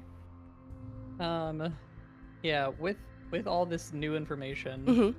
Emil is like basically going around almost like trying to like, man, what is that thing called they use on the beach to try and find items? A metal Basically doing detector? that, but with yeah, he's like magic detectoring this like Okay, area. go ahead and roll me an Arcana check. Or an investigation, whichever you'd prefer. Okay, so with a 17, and you know what, you and Spiff both in here being very arcane, you realize that the emanation of this like arcane fluctuations are coming from the large wardrobe that's taking up the majority of this wall over here. Top left, there was the ping. Right next to Spiff, right here, like this wooden thing. It's not a table, it's a wardrobe. Oh, I thought that was a table. No, that's the top of the wardrobe. It takes up the entirety of that back wall. It is a two-door wardrobe. Do I like see what Emil is seeing, like that the arcane is fully there, because I was side-eyeing it. Yeah, you know, you both, you know, you guys are like basically like talking through it with each other of like, you know, this is so weird. I can feel the magic. It's happening in here. Where is this coming from? You know, you kind of like working with each other to try and figure out where it's coming from. So both of you realize that it's emanating out from this wardrobe. Which is it is slightly ajar. It's not fully shut. Can I do an investigation check just to make sure if there's like any symbols on this door or anything? Sure, go ahead. Like anything popping out. Unfortunately, it's a normal wardrobe. It is made of wood. It's not fancily decorated or anything. It is large. Like it's larger than a normal wardrobe. Usually, you know, wardrobes, especially in a cart this small, would not be taking up an entire wall. Do you want to open it or are you just examining the outside? I'll open it. Okay. You open the wardrobe and it is completely empty. There's no clothes inside of it. There's an empty rack running across the top of it. And instead of clothing, you see a flight of stairs that lead down into absolute darkness. Oh my. And with a 21 investigation, you would know from having been outside, this logically makes no sense. The wagon outside is on 4 wheels. It is not touching the ground. There were no stairs showing on the outside of it. These appeared to go to nowhere. As she sees this, she says it really out loud. Guys, you need to come and see this now. Well, I don't hesitate. I walk over. I will like kind of get close, but like enough to peek in, still keeping an eye on the kid. Okay.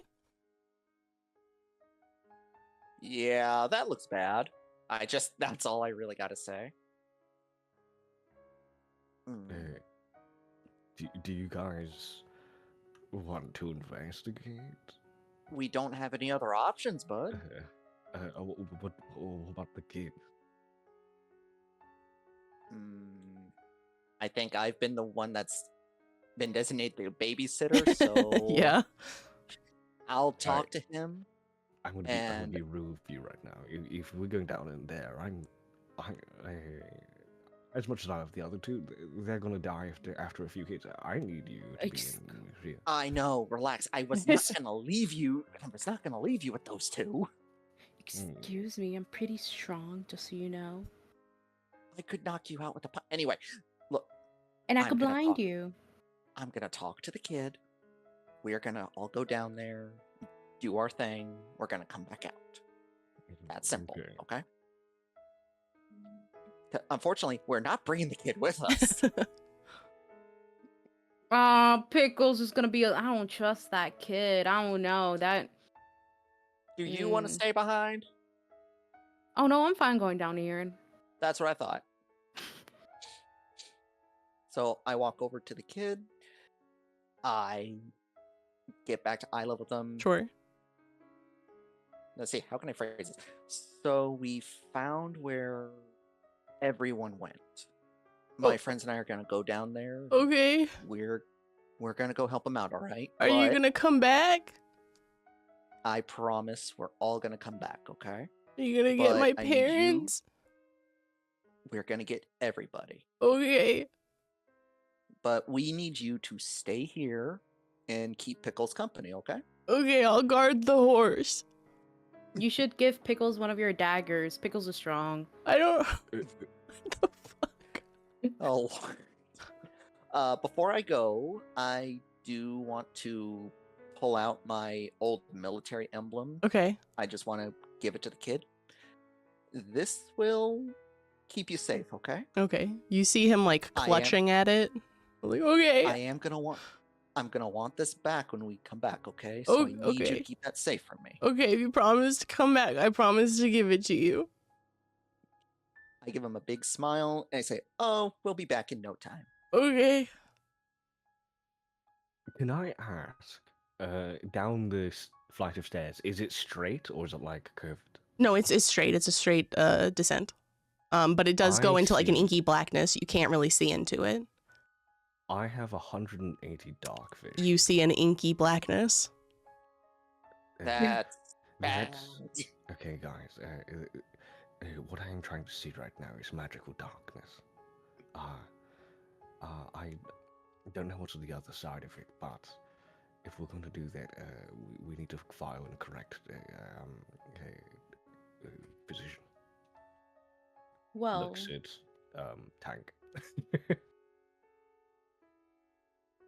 I have light to bring. Emil, do you have light? Magical darkness. Oh, It doesn't let light go through. In other words, we're gonna be walking blind for a hot minute. Yes. So I mean, I'm very good in darkness. If you want me to go first, but it's not going to be the safest. So keep your wits. Yeah. Before we go in there, do we have everything we need on us? Did we leave anything on the cart? She's like So- patting herself down, making sure she has everything.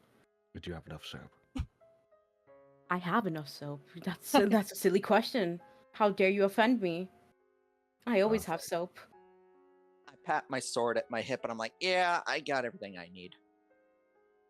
Yeah, I think so. Okay. If anyone else doesn't, does everyone agree that I'll go first, or does anyone else want to go in front? I can go first since I'm the tank. Yeah. Who's gonna be behind us? I want to be second. I'll be last. So Emil will be last. you want to be a last? Sure. Okay, so marching order is Rowan, Alexander, Spiff, and then Emil.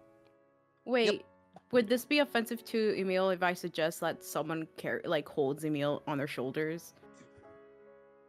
Emil's gonna like pause for a second.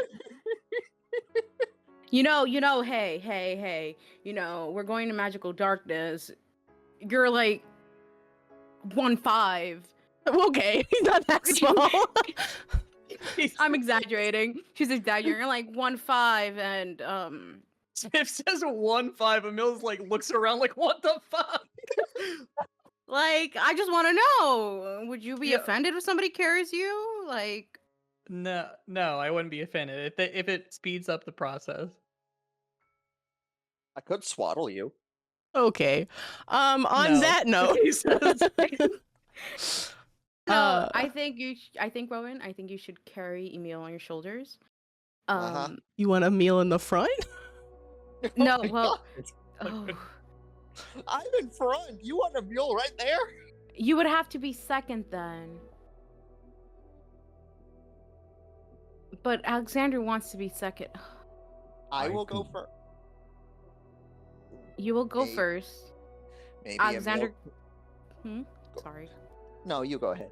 No, you go ahead. Sorry. I was just gonna say Emil could ride on Alex's shoulders. No.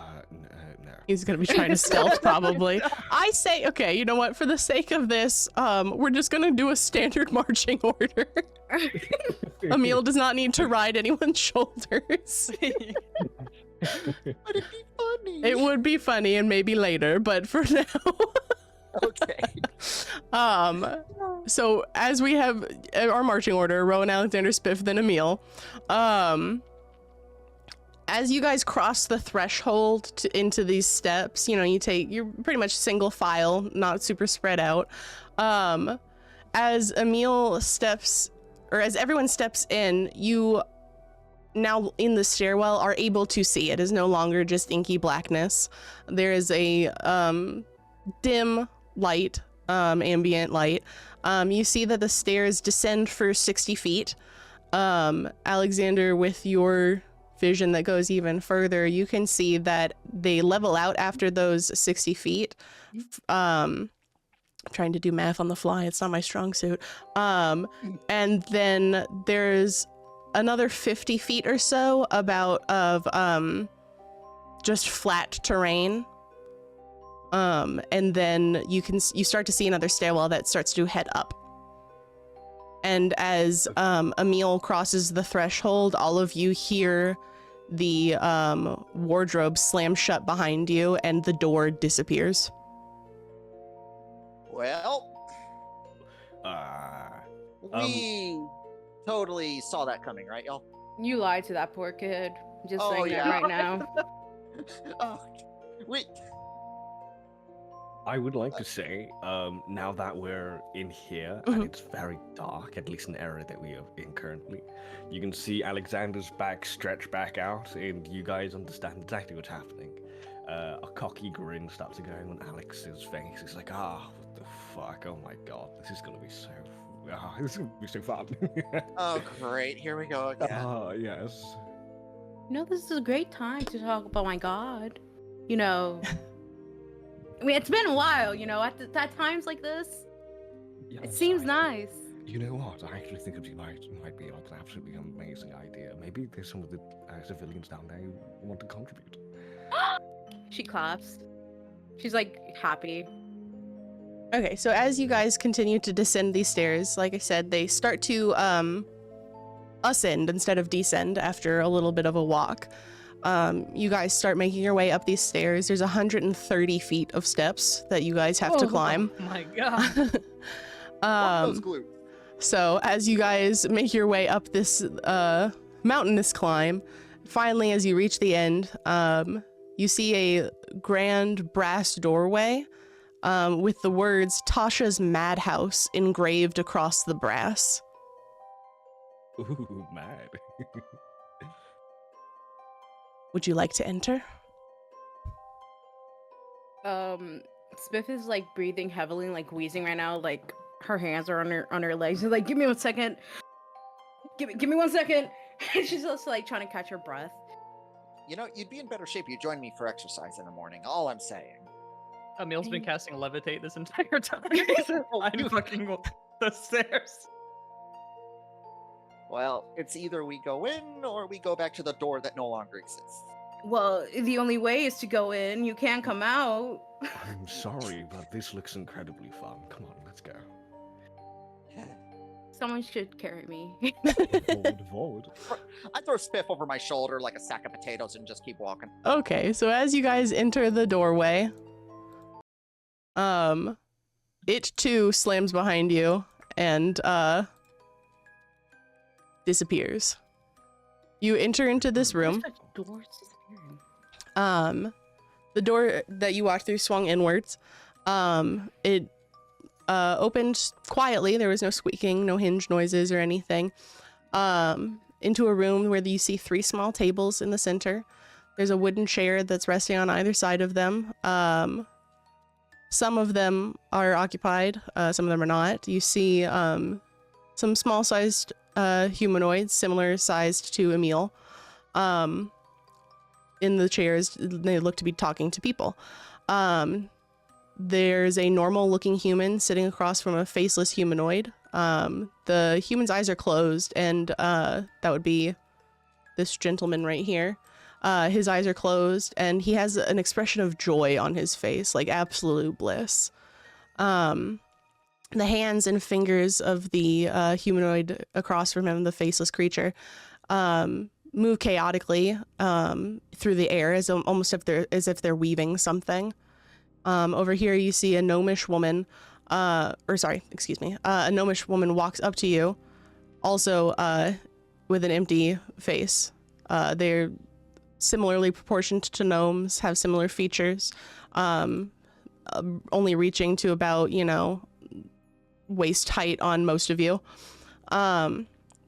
She holds a book. So shorter than a mule? Barely, but yeah. And she has no mouth, no eyes, no nothing. She's holding a book and a writing implement. Her body gestures as she speaks to you, though, like I said, she has no mouth. Her words come to you in whatever your native language is. So as a tiefling, abyssal, or whichever one yours was. I forget which tiefling you took. To Alexander, Elvish. To Rowan, Common. To Emil, I believe your native language is Sylvan? I think so. Okay. And you hear this in your head. And she goes, good, please take a seat. And she gestures over to the empty chair.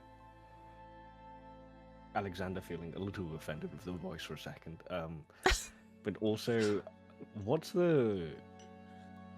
how dark is it? Is it bright? Or is it's the lighting is oh right, you see, and no matter what. The lighting is accurate. If you can see, you can see. These are all clearly humans. None of them seem to be not able to see. It is lit in here. There is an ambient light that is lighting up this room. Okay, I'm kind of like in the middle then of my personality, but it's just kind of wait inside. You were expecting us? Oh, I expect everyone, no matter how many come, how many don't come, how many stay, how many leave. We expect all. Please take a seat. There's only one seat. Then I suggest you get in line. Please take a seat. Why? She looks over to you directly, although again a faceless, eyeless face, but she pins directly onto where you are, Alexander. And she goes, she says to you again in your head in Elven, to weave you some dreams, of course. You're a strange little one, aren't you? You're a strange large one, aren't you? Please take a seat. Oh my god, what a compliment. Okay, yeah. Oh, Smith will automatically go in line. Are you going to the take one the empty seat? spot. Okay. Yeah. Are you going to sit down? I'll take the empty seat. Okay. Seat. No, No, you're not gonna sit? I'm gonna I'm squatting on it, but I'm not. Okay, but you are occupying the chair, so to speak. Okay. Yeah, I'm occupying the chair. My butt is not touching the seat though. Okay. If that makes sense. No, I understand. Okay. So as you sit down, the creature across from you are already sitting in the chair. Again, looks at you as if they have eyes, but you cannot make eye contact with an eyeless face. And you feel almost like a jolt in your body as you have a sense of unease. Can you please go ahead and make me a wisdom saving throw? Oh wow. Wisdom saving throw. Okay. How's she stayed alive this long? I have no idea, buddy.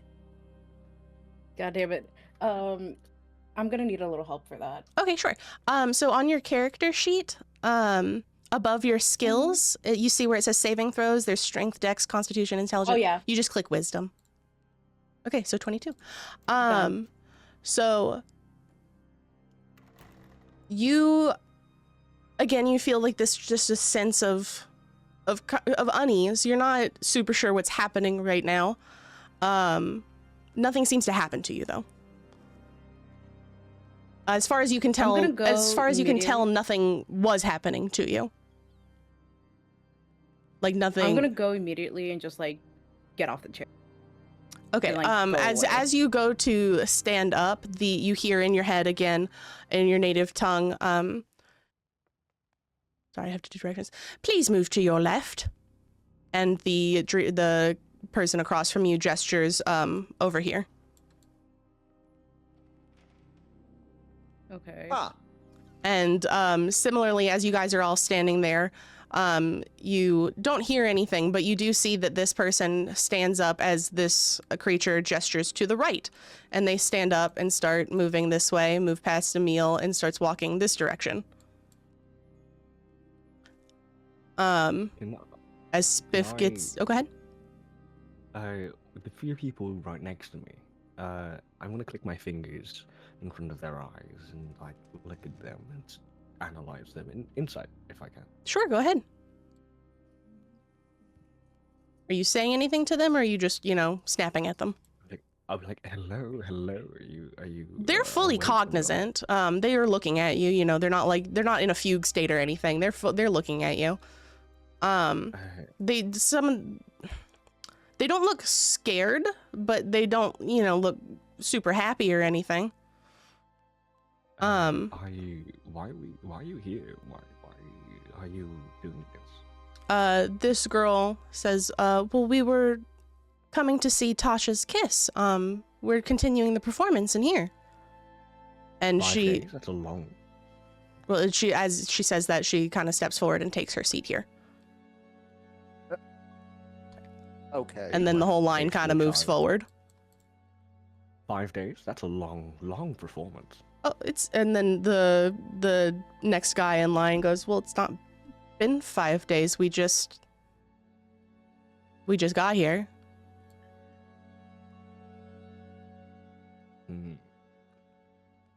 I put my hand on the child so he doesn't move, and see just a reaction of what happens to everything.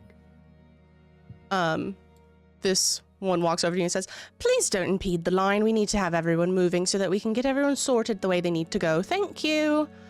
And as she walks towards you, you hear this woman, who's sitting there. She does not look happy. She does not look like that other guy that was sitting there. I don't like this, not one bit at all. I do not like it, and I don't think that at all that we should be doing this. And she is being escorted by the one that was with her to the side that Spiff has walked towards. Cognitants. They seem to be going to the left. And she continues as the small creature oops, I made her big. As the small creature walks back to her chair, she continues to mutter, but she does not try to fight or anything. She goes, I just don't like this at all. Not one bit. I don't think this is agreeable. I don't think we should be here. I don't think this is good. I look to the other two and say, I don't think we really have a choice. If we want to find out what's going on here, we gotta play by the rules, it looks like. Yeah. As I'm on the left side, am I allowed to move away from the left side, or am I stuck in this left side? I mean, you can attempt to move if you want to. Can I try to move out of the line and go to Alexander? Sure. Go ahead.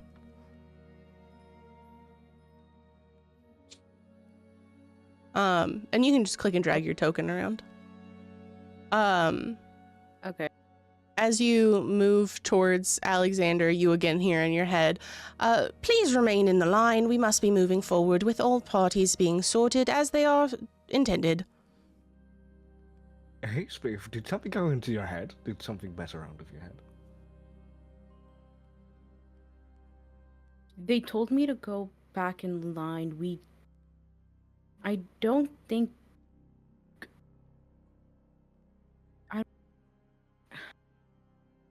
I don't think y'all should go on that chair.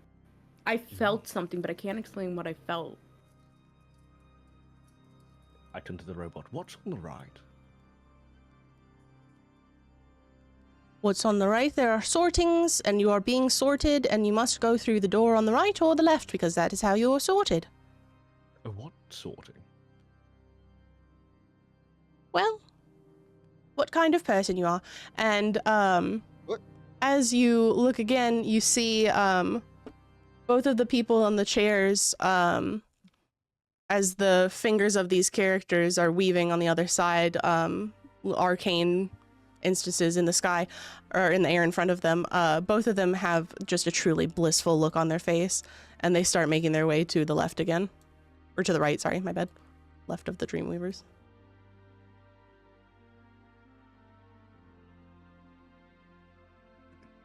I bite the bullet and take a seat. Okay.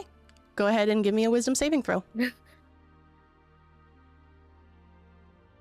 Let's see.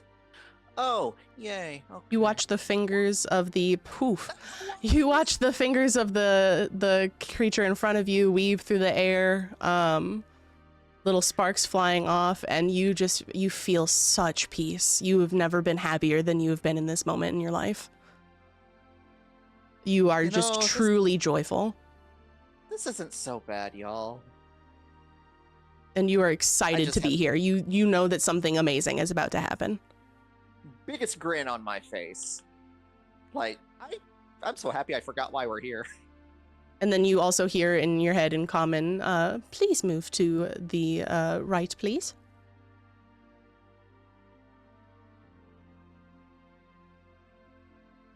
No, I don't like this. I don't like No, Rowan, don't go there.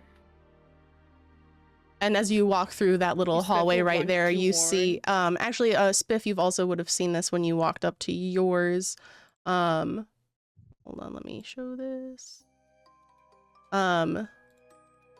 This is what those doorways are showing. Oh! It is a doorway, it is a portal, you can tell from that. And it is a giant open mod face. Emanating a slightly red light. And again, Rowan, all this does for you is excite you. This looks so exciting. This looks so fun. You're just enamored with this. You cannot wait to go through here and It's like a start haunted this house I adventure. used to go to. Let's go! Can I like Oh my grab his God. hand and pull him back towards us? Sure.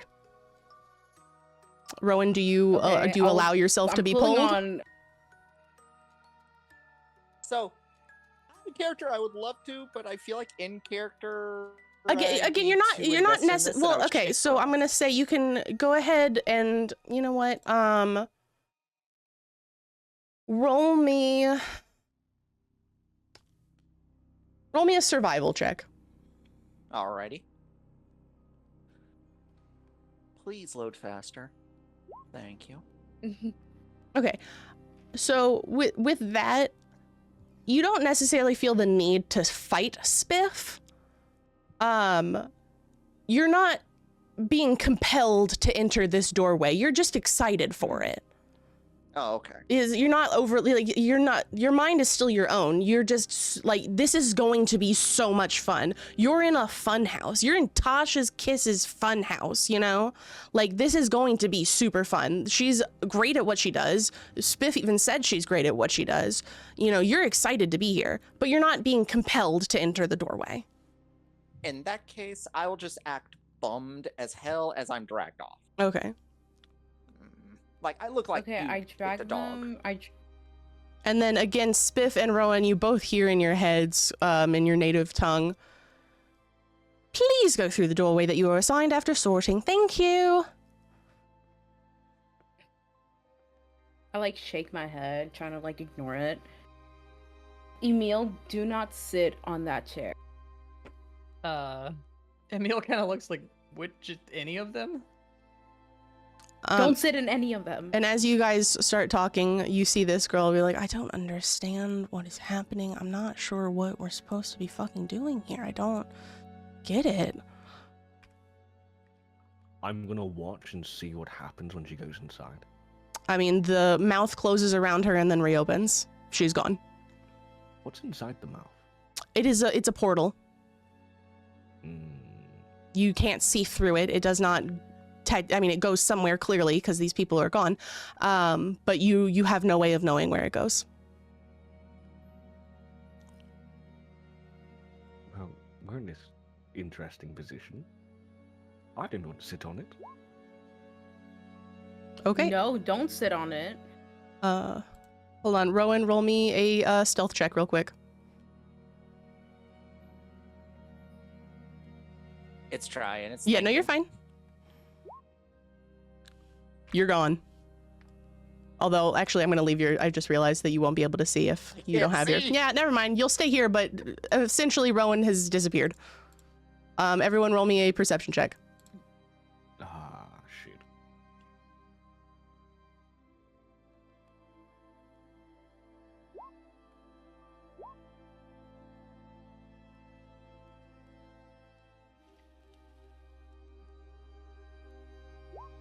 Okay.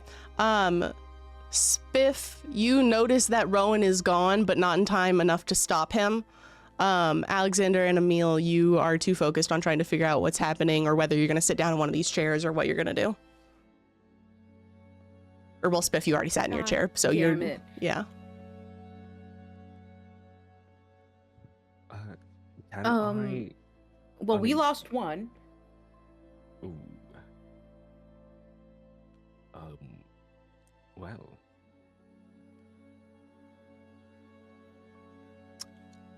And as you guys are waiting here, you all hear in your heads again, he says, all guests are more than welcome to go to the right.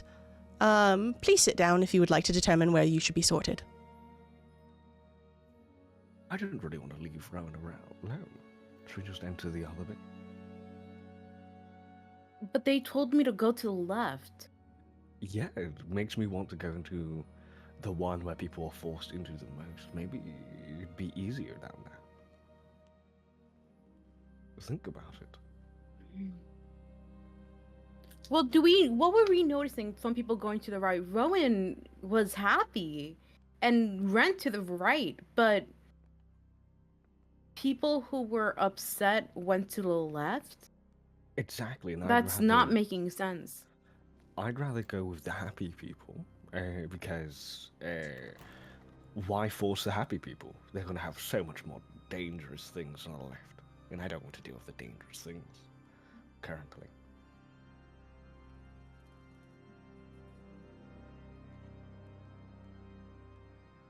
Okay, well, while you guys are Well, determining this, sorry. no, you're fine, but I am going to move forward with Rowan because he did walk through there.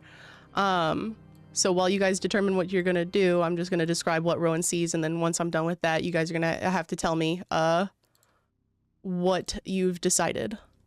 And then I'm going to focus ping, but you guys are going to see blackness other than Rowan. Rowan, you are transported into a dark, dark room. You can see nothing. You can hear some people walking. You can assume that it was the people that went through the portal before you. Do you attempt to move? I do. I just start going forward, I guess. Is forward up, to the right, left? Which direction would you like to move? Left? Left. Okay. So as you go left, you feel the floor give out from underneath you. You have stepped onto absolutely nothing and you are falling and falling and falling until you slam down in the exact same spot that you just started in. Please roll me roll 1d6. All right.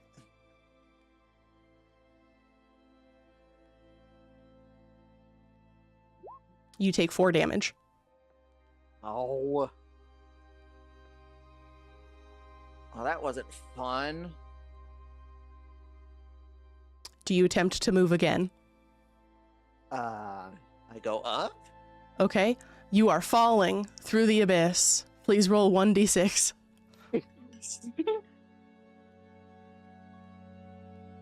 You take 2 more damage as you slam down into the same spot that you just were in. What the heck? I just land on my face this time. I'm like, you know what? Maybe I'll just stay here for a minute. Okay, as again, you're still happy. This is fun to you. You are falling through. It's almost like riding a roller coaster. You're having a great time. You're like, this is the funniest thing. You know, this is such a joke to you. You're like, oh my god, that's so funny. Of course the floor wouldn't be there. That's fucking hilarious. I start laughing maniacally as I'm sitting here. Emil, Alex, and Spiff, what would you like to do? I still think we should go to the right. I don't know about you guys. I'm agreeing with Alexander. Yeah. Okay. We have to make sure that he's okay. Okay, so as With you the robot guys... lady, I'm gonna go to the right. Thank you very much. Okay, well, thank you for choosing your own sortation, and we will see you, hopefully never. Lovely. And then as you guys all get in here, you see Rowan laying face down on the ground, just fucking laughing hysterically. Rowan, you still can't see, because again, it's very dark here. But you do feel the presence of several people, and you can hear your party join you. Hey y'all! He's dead. Welcome to the party. Hey, lovely being here. Oh We yeah, lost y'all, him. y'all should try walking somewhere. The best joke is gonna happen. Oh yeah, yeah. And I I'll give an example by walking, and I'm gonna say down this time. Okay, you so as you all watch, Rowan takes a step to the south and disappears. You see him plummet. And you can still hear him laughing though, like this sounds like something hilarious is happening to him. And then as you guys are all looking down, you all of a sudden hear a thud as he falls from the ceiling and lands back down where he was. Ah. And then you take another 5 damage there. I Let me think see. I think I cracked my ass on that one. Can I how much damage? Can I tell how much damage that does? I mean, you see that he's hurt. He's not like bleeding, nothing's broken. I want to experience it myself, so I'm gonna take a step. Which direction? Same direction. Okay, yep, you take a step south, and you can see here, you have dark vision for quite a distance. You can see that you are standing on floor, a checkerboard floor, but surrounding you, there are no walls. There is just a deep, inky blackness that is all around you. There's no ceiling or anything in this little landing that you guys are in, or in the direction that you're going in. There's no walls. And you plummet. You feel the wind go through you, or not go through you, go past you. Go ahead and roll me 1d6. I have slow fall as one of my features. Oh, okay. You know what? so- That's fair. Then you fall for a little Yes, while, and then seemingly you don't know how, you don't know when it happened. You didn't feel anything. There was no magic that you could feel over your body. All of a sudden, you are falling from above the floor, and you land where you were. Looking around, Spiff, Emil, and Alexander, since you are the only ones that can see, go ahead and roll me a perception check.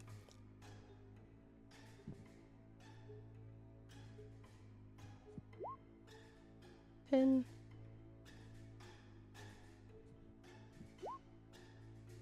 8. Okay. Emil, you're kind of like taken aback by what's happening. You've just watched Rowan and Alexander both plummet from the ground and then the ceiling.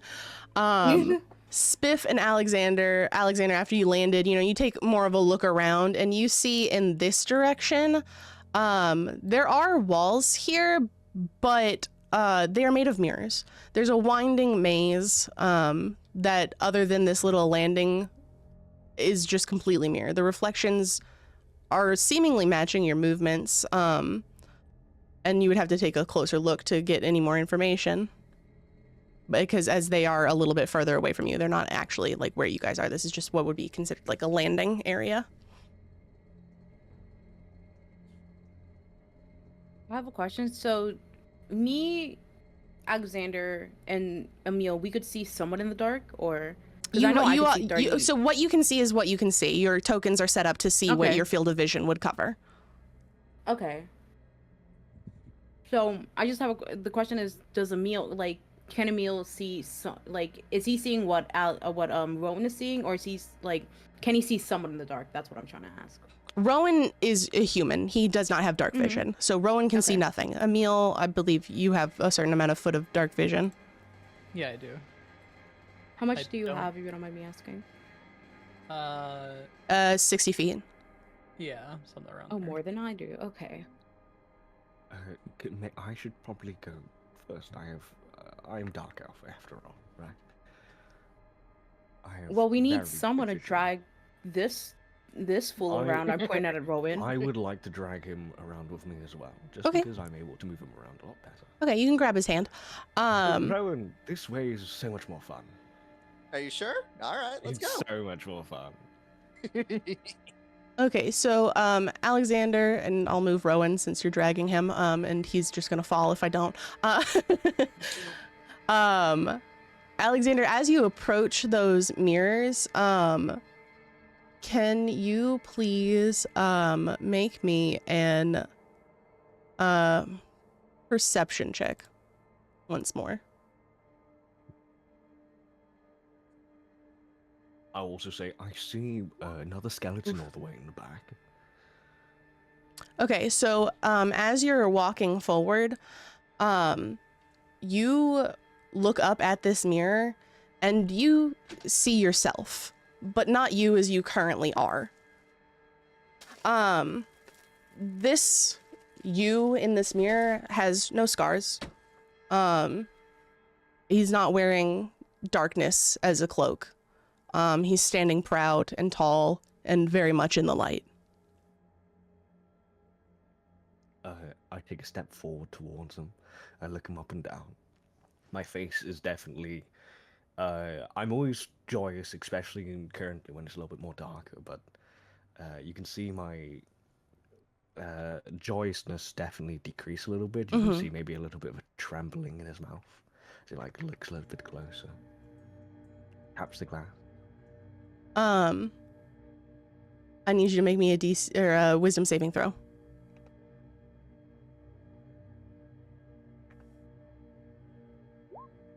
$13.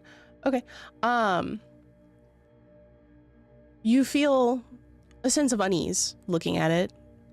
You feel that this could have been you. This is you if certain decisions in your life had been made differently.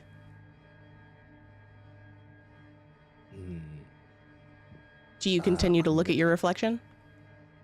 I do.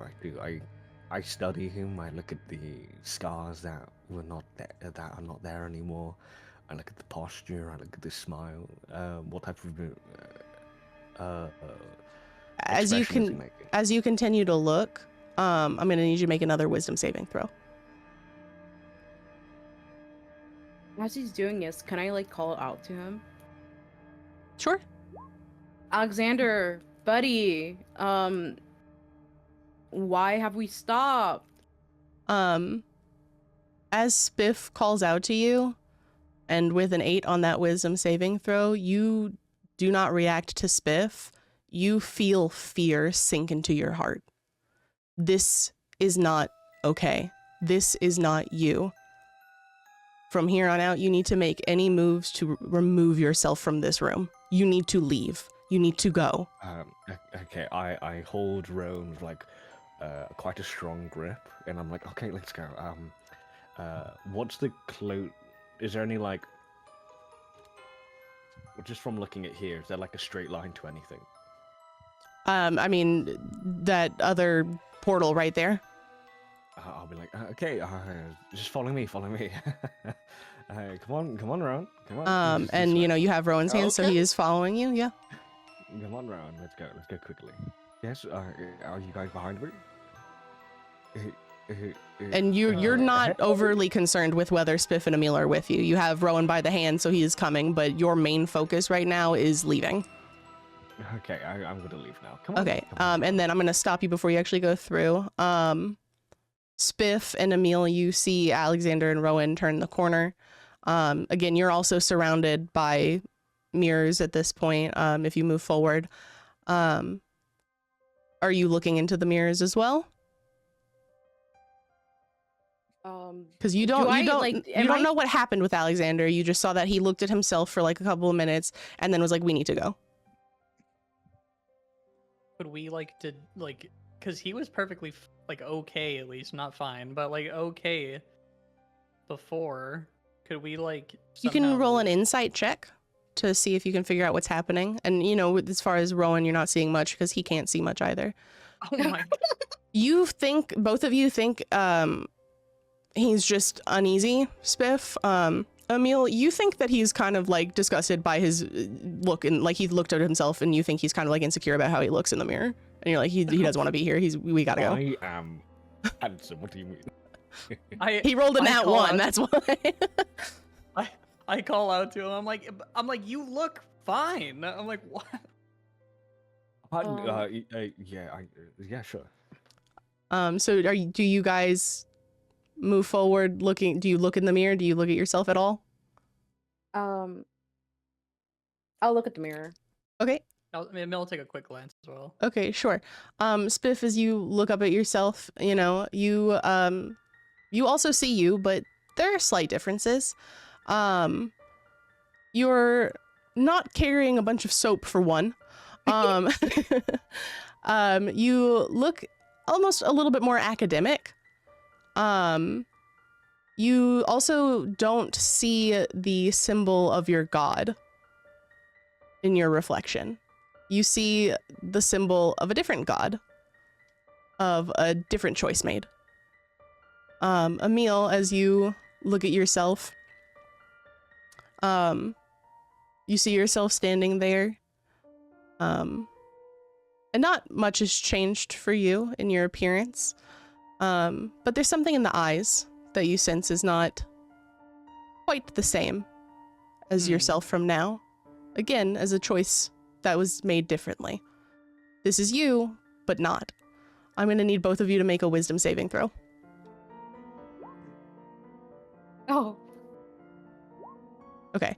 Spiff, as you stare at yourself in this you that's not you, a sense of fear just trickles over you. It feels as if ice is moving down your chest. You have to go. You need to get out of here without any regards for anything. You need to leave. Something is not right. You are scared and you must leave. Emil, you feel slightly off. It's kind of weird that you're looking in what should be a reflection of yourself and seeing you, but slightly different. Something's not quite right, but you're not sure what. And you feel a little sense of unease. It's very odd that, you see yourself, but not as you are. But other than that brief sense of unease, it's fine. And then I just need to ask, Rowan, are you able to see it all right now? Now that you're a bit closer to the door? I can see the end of a hall, which looks like the same kind of door. Yeah, that okay, teleported cool. me So here. on either side of you are mirrors. Do you happen to catch your own reflection? Sure, because I want to see what my buddy was so focused on. Sure. Must be a good joke. So as you look at the mirrors, you see, Alexander pulling you along. He has your hand. You are going in the same direction. He looks the same to you. As far as his reflection, you see his scarred face, you see his cloak, you see everything as normal. However, as your eyes glance over to you, again, something's not quite right. You look at yourself, and oddly enough, you don't have a sword by your side. You're not as well armored as you typically are. You're wearing noble clothes. You're wearing fine clothes, things that are not typical for you. And you catch your own reflection, and something's off. Something's not right. That's you, but not you. Go ahead and make me a wisdom saving throw. That's a 12. You feel a sense of unease, but you're in a madhouse. This is kind of funny. It's like that's you, but not you. You're not a noble. You don't wear fine clothes. You're a mercenary. This is not your life you leave. That's really funny to you. I mean, that's not who you are. Why would you? It's almost as if you're putting on a costume and putting on your own show. Hey, Alex, you see this Did you see my reflection? It's pretty good, huh? No, stop it. No, come on, let's go. And I'm gonna need Spiff and Alex to roll a D100, please. Oh. I'm like trying to grab onto Spiff while she's like running away now. I'm like, what the? Like, what's going on with you guys? 51 and a 19. Okay. Alex, as you are rushing away, the fear is eating away inside of your head. The darkness is no longer shadowing you, but it is consuming you. You feel nothing but an innate need to escape and to fight. And you must take your next action to attack the creature closest to you. Oh lord. Spiff with a 19. You feel such a need to run. You are completely discombobulated, turned around. Everything in that reflection is wrong. That is not you. That is not who you are. And completely at odds with this need to physically run away from your own reflection, you are utterly paralyzed. You cannot move. You are stuck in place. And until you are able to overcome that, you cannot move. Oh, that's fun. God damn it, Rowan, why are you laughing? Because it's And funny. Come on, we're in a froze upon. bathhouse, buddy. Come on. I don't believe a 14 hits Rowan, but the principle of the matter does. And Rowan, can you actually make me a Constitution saving throw? Sure. Let me see. An 11. Okay. As Alex reaches out to hit you, and I mean, he connects, you know, he does a tap on your shoulder or something. It doesn't really do you any damage. He's clearly not in his right mind. Something starts like niggling at the back of your mind of like, that wasn't that funny. You're still kind of laughing, but you're like, that didn't seem like a joke. You good, man? I mean, we're just here to have a fun time, right? No, I'm gonna grab his, as long as I'm still holding onto him, or am I still, like, reaching out to grab him? I mean, I would have assumed that you had to let go of him to hit him, or you could have hit him with your second hand. It's, you know, however you wanted to do it. The first thing I'm gonna do is I'm just gonna try to reach to him. Yeah? What's up? I'm gonna, do you let me touch you? Yeah? I use... Let me find it. And I will say this before you do anything. You only had to attack him once. That did the short term. Okay, okay. I'm gonna use one focus point. I'm gonna grab him. I'm like, let's go. And the shadows underneath us consume us, and I want to teleport straight into the portal. Okay, so you're just basically moving into the portal? Yeah, with a willing creature, I teleport straight away into anywhere as long as it's like move the creature. Oh, I can move the creature, so I'm just gonna grab him. I'm gonna try to shove him in front of me. Okay. Do you resist that, Rowan, or do you go? I go. Okay. So sure, I'll say that you guys get to the portal. And Spiff and Emil, you see both of them disappear inside of the portal. It swallows them up. And for story purposes, they're no longer here, but I will not be deleting their tokens so that they can still see. Spiff, you're paralyzed in fear, which is completely at war with your need to leave as fast and as quickly as possible. Emil, you just saw two of your party hit each other and then teleport through a door away. You see Spiff paralyzed in fear in front of you, literally like muttering to herself. I was like, I need to go, we need to leave, but physically not moving at all. Okay. Emil's thought process is now, okay, we need to go through this fucking portal, I guess. So he goes to like try to shove Spiff forward. Like, please. Go ahead and make an athletics check. Oh, athletics, huh? Yeah, that's strength-based, what you're trying to do. the 2 melees left. I mean, you kind of like jolt her, but she definitely doesn't move. Oh my gosh. I'm like, Spiff, what? Move! I'm like, come on. Oh Lord. As you are standing there, are you looking around at all, or are you solely focused on Spiff? I'm solely focused on Okay. Spiff right now. I'm like, what? Like, all of my party is acting like total psychopaths right now. And I'm like, okay, like, what's going on type of thing.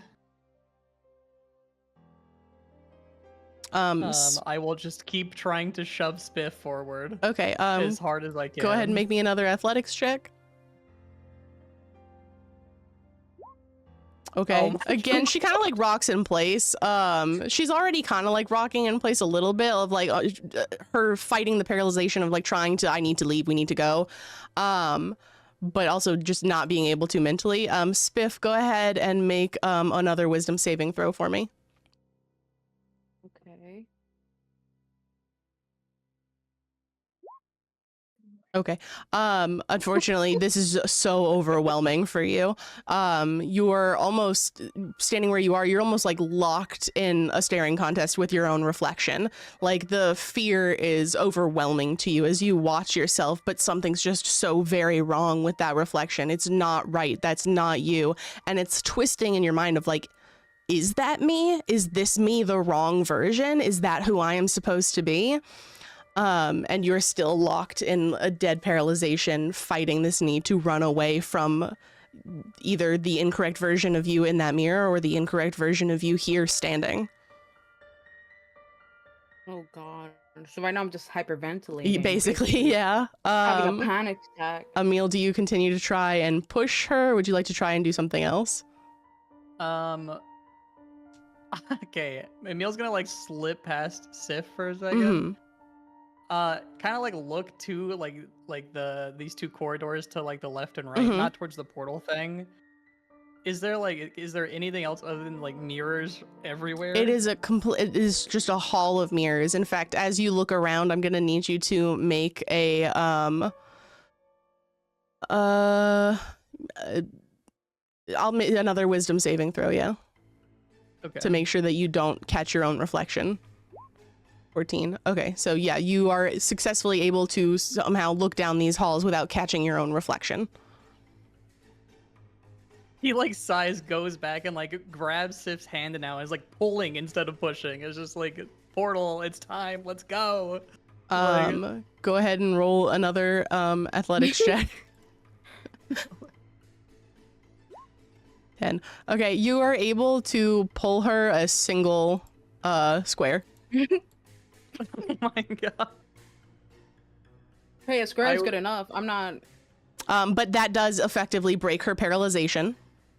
She has now been able to move. She is slightly overcoming her fear. And Spiff, now you feel nothing but the need to leave in the quickest way possible. Am I able to see Emil? Like do I realize like, hey, he pulled me out. I'm able to go. Yeah, no, you know you're no longer paralyzed. You know you can move. No, I mean like you are still because before I didn't. Go ahead. No, because I was saying before I didn't care about anybody else. Do I now like? I mean, you like, still okay. see him, but you are still in such a heightened state of fear. You're like your only objective is to leave. If you want to grab Emil, you can, but if he at all, resists, you drop his hand and go. Your main priority at this moment is to get out of here.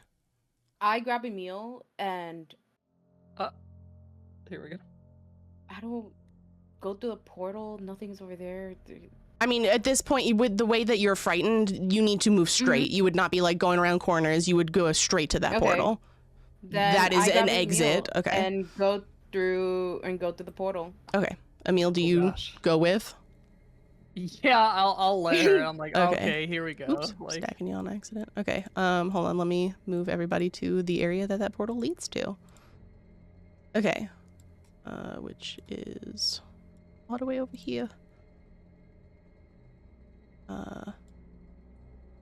Okay, so we're gonna move. I'm gonna move.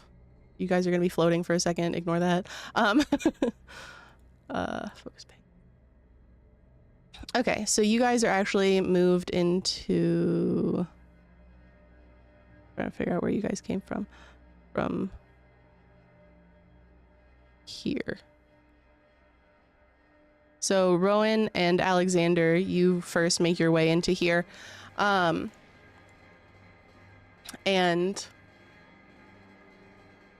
this, you actually start down here. So immediately as you walk in, you see another portal right there. That seemingly goes from somewhere. As you step out of that mirrored hallway, Alexander, you feel almost chagrined. You're calmer now. The effects of those mirrors are no longer on you, and you're in your own head of like, why? What? It's just a reflection. It's clearly like a fake reflection. It's not real. And you are now like, soothed. You're no longer frightened. And both you and Rowan are stood here. There's what you see is what you see. There are no walls to this area, so from the information you've gleaned from last time, you would know that if you stepped off, you would fall. But there are no more mirrors. And you're gonna be here for a minute, and then I'll have Spiff and Emil join you. I'm gonna move you guys off to the side. You're not falling, I promise. I'll look around. I'll see that there's nothing around. I'm like, oh my god. I'm going to cast dancing lights in front of me to Okay. say that Rowan can see everything around me as well. 120 feet range. Did that light up for you, Rowan?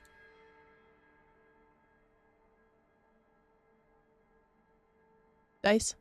Yes. Okay, my bad. you can My see mic now? was off for some reason. Okay. Yeah, I can see. Yeah, it'll follow around where I am. Okay. It's gonna be on you. Yeah.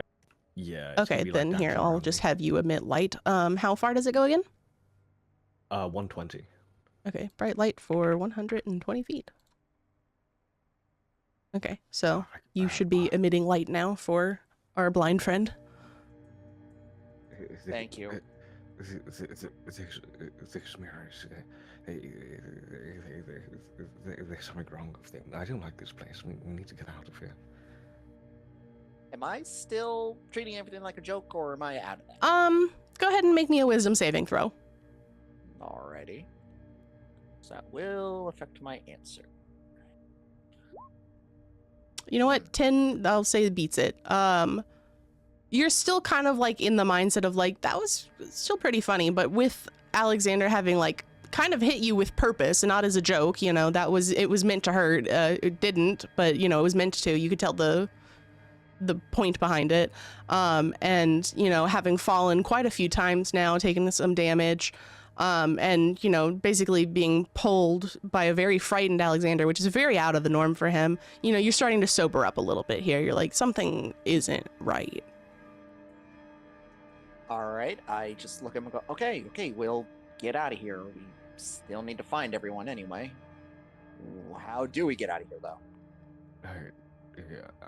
I assume there's the light, the portals. And as you guys are talking, you see Spiff rush through with, I'm gonna move you guys all a little bit forward. You see Spiff rush through, dragging Emil. Perfect. Leave, right? Yes? Yeah. Huh? We can find human soap bodies somewhere else, I think, right? Am I focusing, like, because I came in such a panic, am I, like, even listening to what they're saying? Yes, as you guys make your way through this portal, you feel yourself start to calm down. You're still in a heightened state. You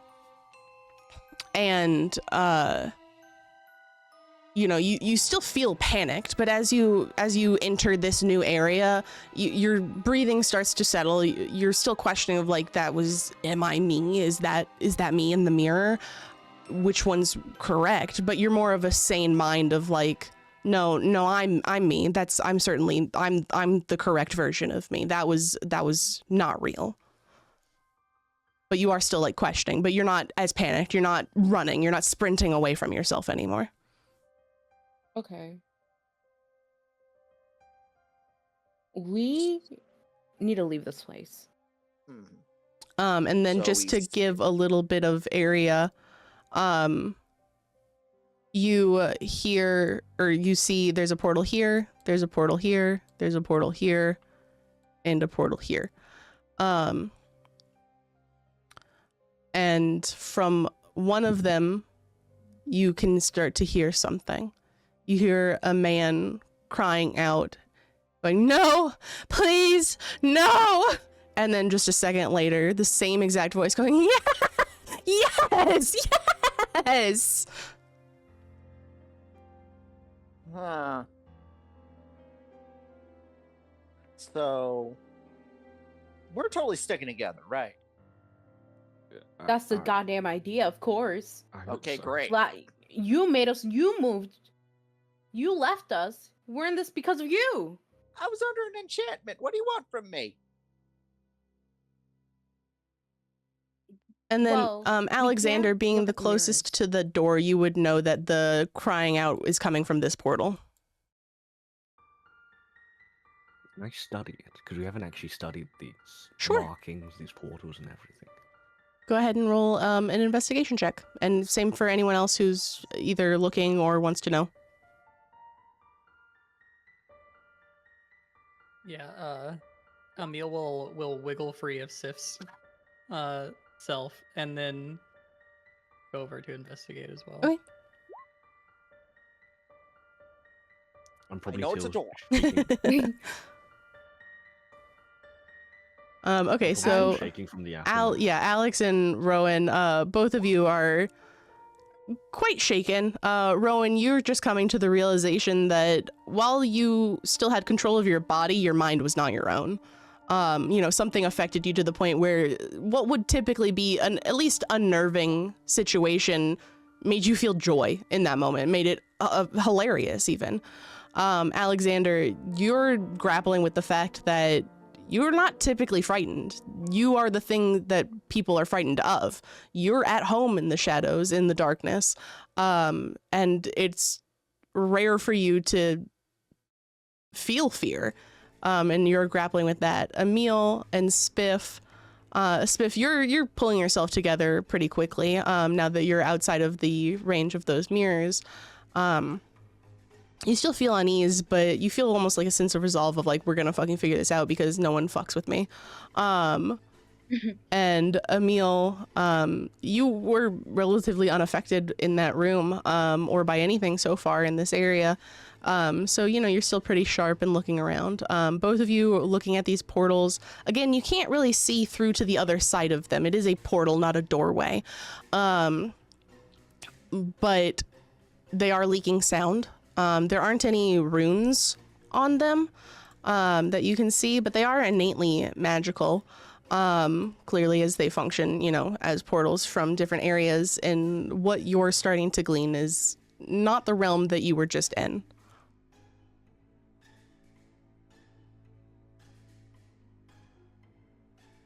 Well, we need to get out of here, but we can't look at the mirrors. We don't know if there's mirrors on the other side. I will say that the portal that you walked through closed behind you. You get the sense, I'll say with a 16 and a 15, you get the sense that you can't really backtrack, so to speak. Each portal leads to a different portal.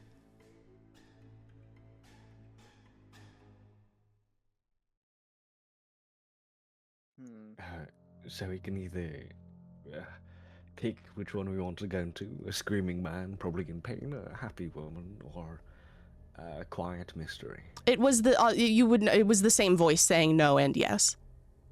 Oh, how Lovely. exciting! Do you want to try to save someone, or not? Our whole point of being here is because we were trying to find a little kid's parents. And save people, so yeah. Yes, I mean, but I don't. Whoever's crying over there is fine right now. They're laughing about it, so... So was Rowan when he was falling down and hitting his head.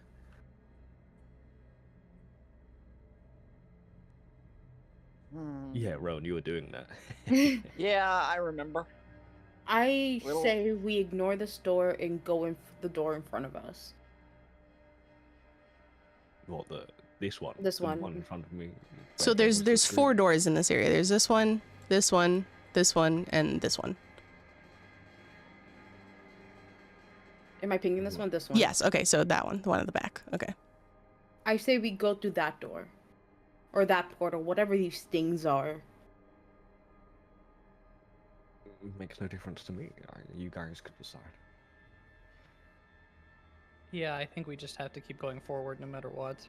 Mm-hmm. Well, decision made. Okay. So you guys walk forward into the face of that portal. And let me move you guys real quick.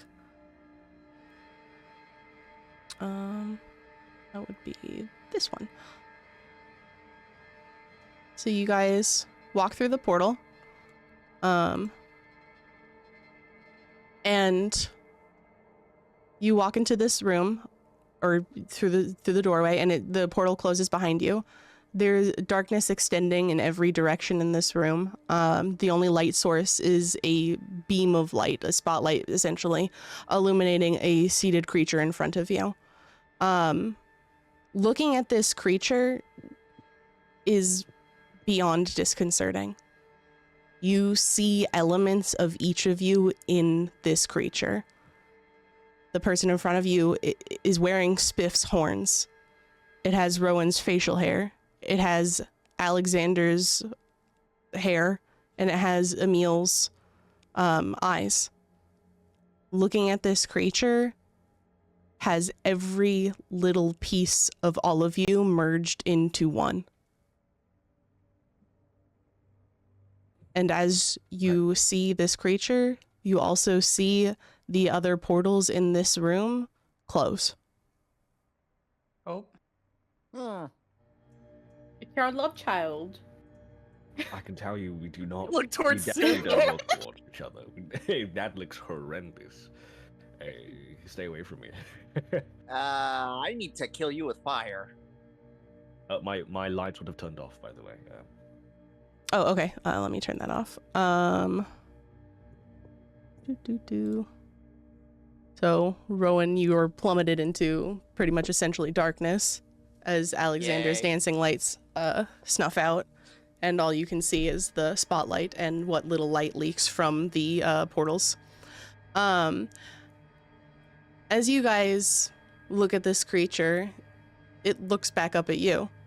It's naked. It's wearing no clothes. It has an Oh. androgynous body. And he tilts his head at you and kind of squints at you and just watches your movements.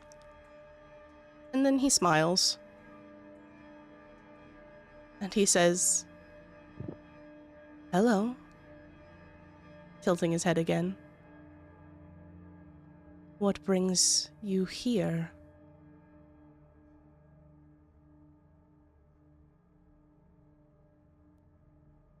Mm, Don't look at me to talk. I have an urge to throw a hatchet. you're naked. we're trying to save people who came here before us. People. What are people? And he Emil What- will point to himself and the rest of his party, like these. And what does a small creature with no knowledge on his own think about people? And he looks confused. And he's just watching all of you, and his eyes pan from Emil over to Alexander. And he says to Alex, "And what does a murderer have means to save?" And he looks over to Rowan, and he goes, "What does an inconsequential fighter matter in the grand scheme?" And he looks at Spiff, and he goes, You also have no knowledge. What do you hope to do here?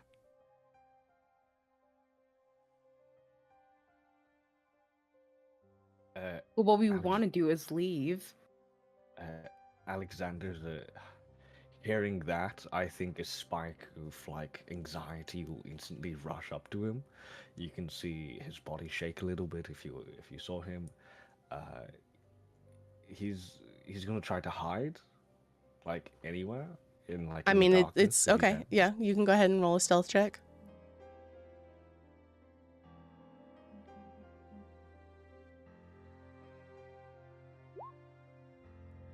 Okay. You pull your hood up. There are many shadows here, so you easily, slink into the darkness. There's not much to hide behind here, but you do, merge yourself with the darkness of this room.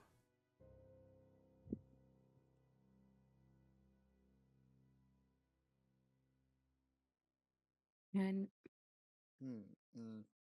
And he can I continues. do an? Oh, go ahead. Sorry. No, go I ahead. was gonna say, can I do an Arcana check on him, or on it? What are you trying to ascertain? Like what it? I don't even know. Like what it is in general. Like I don't Okay. even know. Yeah, you can go ahead and roll an Arcana check.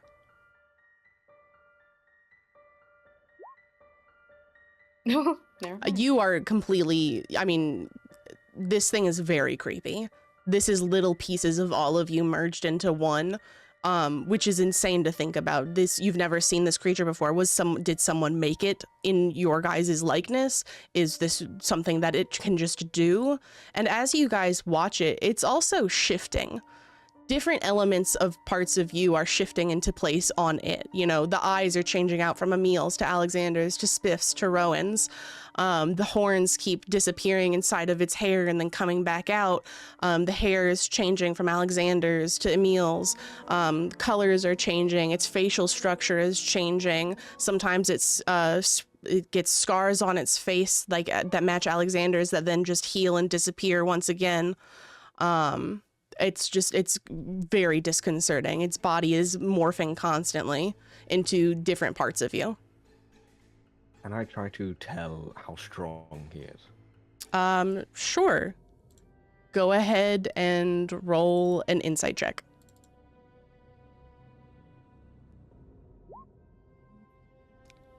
Okay. In his current state, he does not seem overly strong.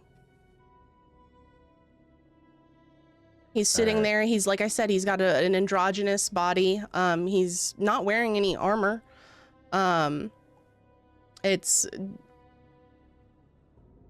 very like a narrow, skinny person. It does not have to seem to have any weapons. He's just sitting in this chair watching you guys. And as you guys are still there, it starts to stand. It leverages itself up, it's sitting in the chair it's sitting in has arms. It puts his hands down on the arms and pushes himself into a standing position. And he... Oh, go ahead. I was just gonna say, after hearing what it had to say about me, I kind of get pissed, draw my sword, and point at it. Okay. Like, I can't really come up with words. Sure, no, I got you. I feel like he's right, but it's just like, that's basic instinct, I guess. Okay. And as you point your sword at him, the body that you're staring at disappears, and a perfect replica of Rowan is now stood in its place, also drawing its sword and also pointing it at you. And it will, hold 1 second, move forward and attack. It moves forward and I don't think a 12 hits you. That's a silly roll. It does not. He attempts to attack you. The sword clings off of your armor, and it hold on one second. And as you watch, it takes a second attack. As the first hit did not make contact, you see almost an angry expression alight your own face. And he wrenches back the sword again and slams it down on your chest. Does a 24 hit you? That definitely hits. Okay. You're going to go ahead and take 7 slashing damage. And in Rowan's own voice, he looks, the mimic basically stares around you, and looks at all of you, and says, "We do not need to fight. I can make bargains." And he smiles at Spiff and Emil, and Alexander, you're still hidden, so he does not look quite to you. And even to Rowan, he says, "Bargains can be had for everyone." Yeah, I don't think so. Yeah, if there isn't any turn order, I'd like to We're gonna disappear roll a and- turn. We're gonna do it right now. Ooh, Okay. okay. Yeah, we're gonna hit enter initiative currently.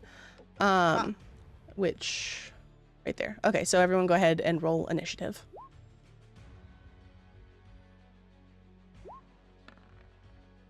Let's go. I don't know if my own popped up. No, I didn't. I'll add it in. Warning sign. I'll add it. It was a warning sign up there, so it's just a 12. Okay. Give me 1 second.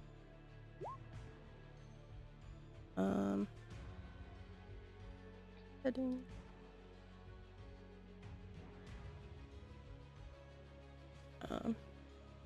I'll just want to do Alexander's. I'll roll initiative here just to get you to the turn order, and then I'll replace it with a 12. Okay. Okay, so Rowan, very cinematically, as you've just been attacked, you are going to go first. Yeah, all right. I'll just go for a swing. Swing with my sword then. Okay. That. A No. 10 unfortunately does not hit. As he parries my sword, I just go for a second one like he did. Oh, Okay, I hit twice. Yeah, but we'll go with the 23. Nice. So then. Okay. Ooh, nice. So, in an odd display of basically mirroring what just happened to yourself from yourself, you also bring your sword up, ready to clash with this version of you. You bring your sword down, and it slides across the chest of this doppelganger, and inflicts no damage. You're very disconcerted, obviously, having to now fight yourself. But you steel yourself, bring your sword up again, and slash forward, dealing 11 points of damage. Nice. Would you like to That's my- move or do anything else on your turn? I will risk. Okay. Spiff, what would you like to do? Yeah, that's. Oh god. I have a spell that could use against it. I'm gonna use anti-life shield. Okay, a shimmering barrier extends out from you for 10-foot radius and moves with you. Okay, so let me put that on you. So you have a 10-foot radius. What color would you like your barrier to be? Let's make it, what color do we not have on here? Orange. Orange, okay. There you go. Remaining centered on you and hedging out the creatures other than undead and constructs. The barriers last for the duration.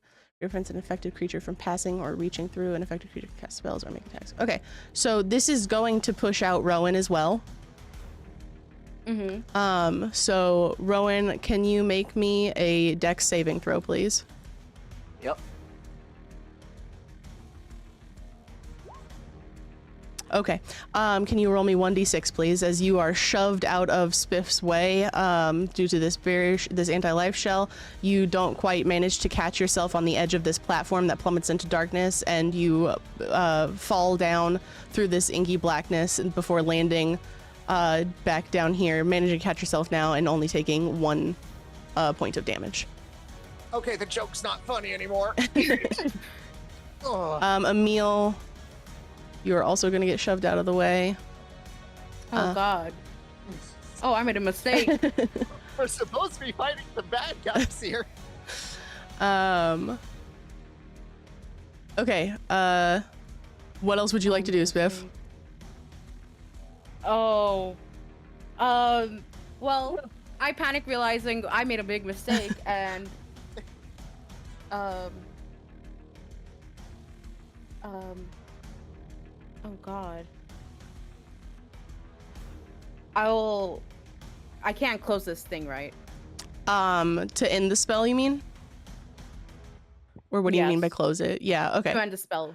I believe it's also an action to safe. end a spell, so you would have to, but you've already used your action.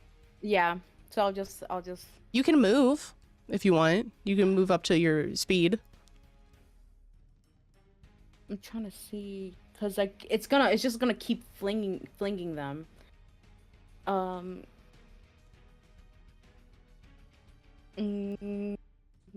You're in the corner just saying perfect. Can I move towards the thing? My speed is 30. Can I move towards the thing, just to block it against the wall? Sure, go ahead and move yourself to where you want to move, and then I will move accordingly. Like right over here. Ooh. Okay, so that will push him off, so he will also take 1d6.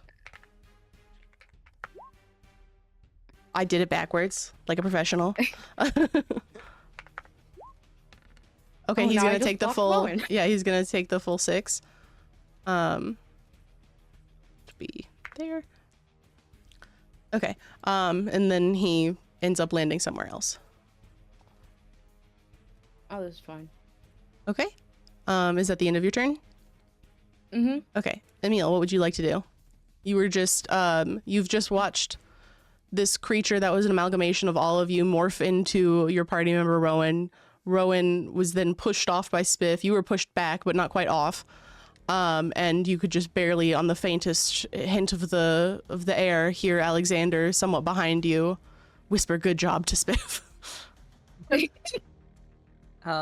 How, if I look up in the sky, can I see like how high it is up? It's the same way as looking down below. It is infinite. There's no ceiling. Then he will cast Levitate again. Okay. And start going up into the sky. And kind of get in the middle of the room right here, so that he's not being pushed off. Okay. I'm sorry. He actually likes the idea of shoving this thing off the cliff multiple times. Just like, fuck this thing. So he manages to levitate, and he can't. He's gonna sit here right there and just shout down. Oh, actually, hold on. Sorry, I misread this. Rowan, you might get your 1 hit point back. Please make a yeah, make a and also Emil, make a. I don't even know. I'm gonna assume a. It doesn't say in the spell. That's why I got weird. You guys make a dex saving throw.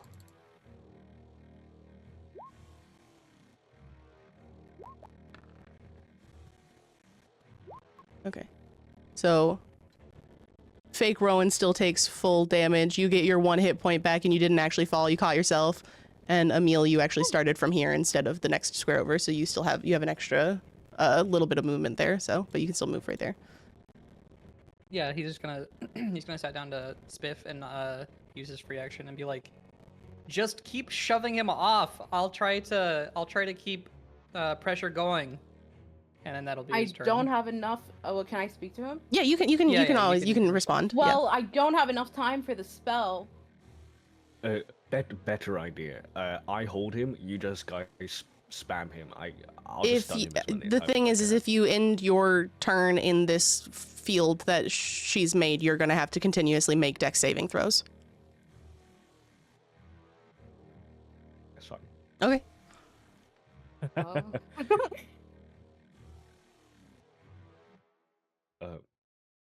Wait, whose turn is it?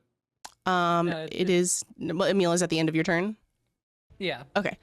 Then it is the creature's turn. He is going to. Very last fragilation barrier prevents an affected creature from passing or reaching through. Okay. Let's see.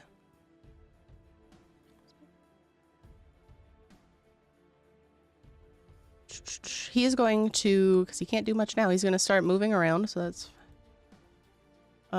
come over here.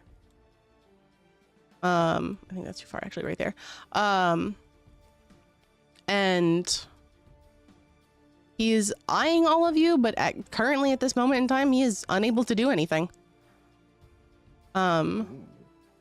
So, Alexander, what would you like to do? I'm going to shadow step behind him. Okay. So it's teleport. I essentially teleport behind him, sink into the dark. Yeah, go ahead and move your token. When I reappear, I have advantage on any of my attacks. Okay. My first attack, I'm going to I'm going to grab one of my daggers, and I'm going to try. Wait, is that the right one? Let me just find. Yeah, so I'm going to try to stunning strike him for my first attack. Okay.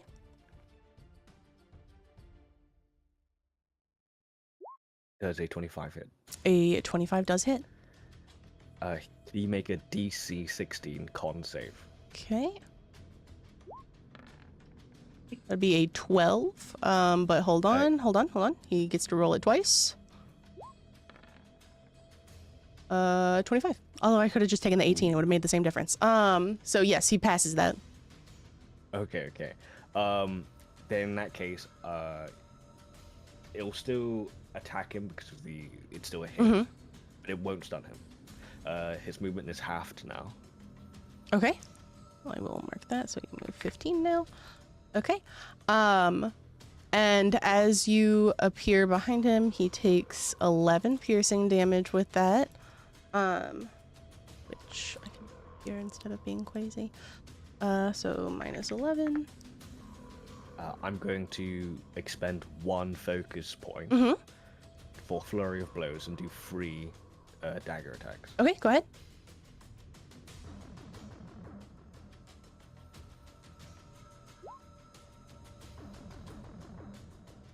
An 11 does not hit. Okay, so the first one, you reach out, but after that first hit, he's a little bit more aware and he dodges a little bit. However, were you doing 3 or 4?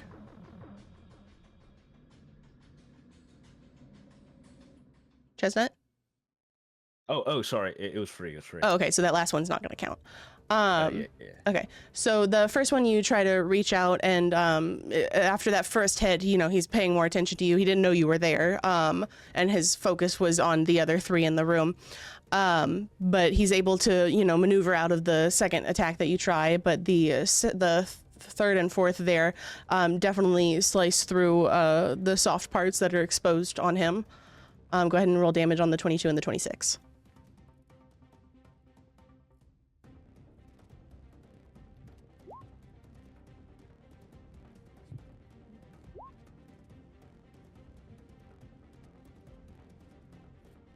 Yeah. So I did 7 and 7. Okay, so 14. They will be force damage. Force instead. damage. Okay. So you go ahead and slice through him. He's looking injured. You've seen You've seen Rowan hurt worse, so you know what a hurt Rowan looks like. Throughout your adventures together, he's not looking fantastic, but he's still got some fight in him. Oh, this is gonna be my first time ever going to kill a Rowan. This is gonna be so exciting. And is that the end of your turn? Yeah, I'm gonna position my. Yeah, no, I'm just gonna stay here. Okay. Well, as you have finished that, he actually, with the sword that was still in his hand, readied for an action. Whenever he was going to be able to get it close to anyone, he takes one swing down at you. And does a 20 hit you? Yes, I'm going to try to deflect and redirect the attack back at him using a focus point. I don't think you can do that with a sword. You can only do that with projectiles. If you do choose the creature you see within 5 feet of you, if it is in melee. I'll throw it to you just to see. So Okay. you can see it. Oh wait. No, Well, that's the save, yeah. There you go. Attack roll hits you and your damage includes bludgeoning.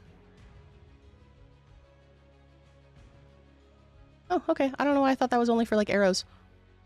Okay, sure. Let me have him roll a. What is that? Dex saving 16. throw. Okay. 21. Hey. So he takes half damage, or no damage on that. Things. So reduction equals 1d10 plus your dexterity modifier. But that's deflect missiles. Okay. If you do so, choose a creature you can see within 5 feet of you. Melee attack, creature 60 feet. Cover attack. Okay. When an attack roll hits you, you take a reaction to reduce the attack. Okay, so you reduce it by 1d10. So Okay, go ahead and roll 1d10. Okay, so you take no damage. If you reduce, okay, so if you reduce the damage to 0, you can then expend 1 focus point to redirect that attack to them. So it doesn't. Okay, yeah. So you've done that. I'll still use up 2. I'll use 2 points, and I'll say that deflect failed. Okay. Do you want to redirect the damage still, or do you just want to? So if you reduce the damage to 0, you can expend an extra 1 to redirect some of the attack. So the first thing was you've deflected it, you took no damage. So now you can expend another key point to then change that damage back to him. Yeah, that's what I was trying to do. Okay, so you want him to take the damage. Okay, that's fine. So now he's taken that. Okay. Okay, so he swings down at you. As the sword slashes down into you, you're able to, hit it with the palm of your hand and redirect it downwards even more, and he ends up slashing his own leg. Oh my god, Rowan, I didn't know you were so easy to kill. We'll talk about that later. Is that the end of your turn now?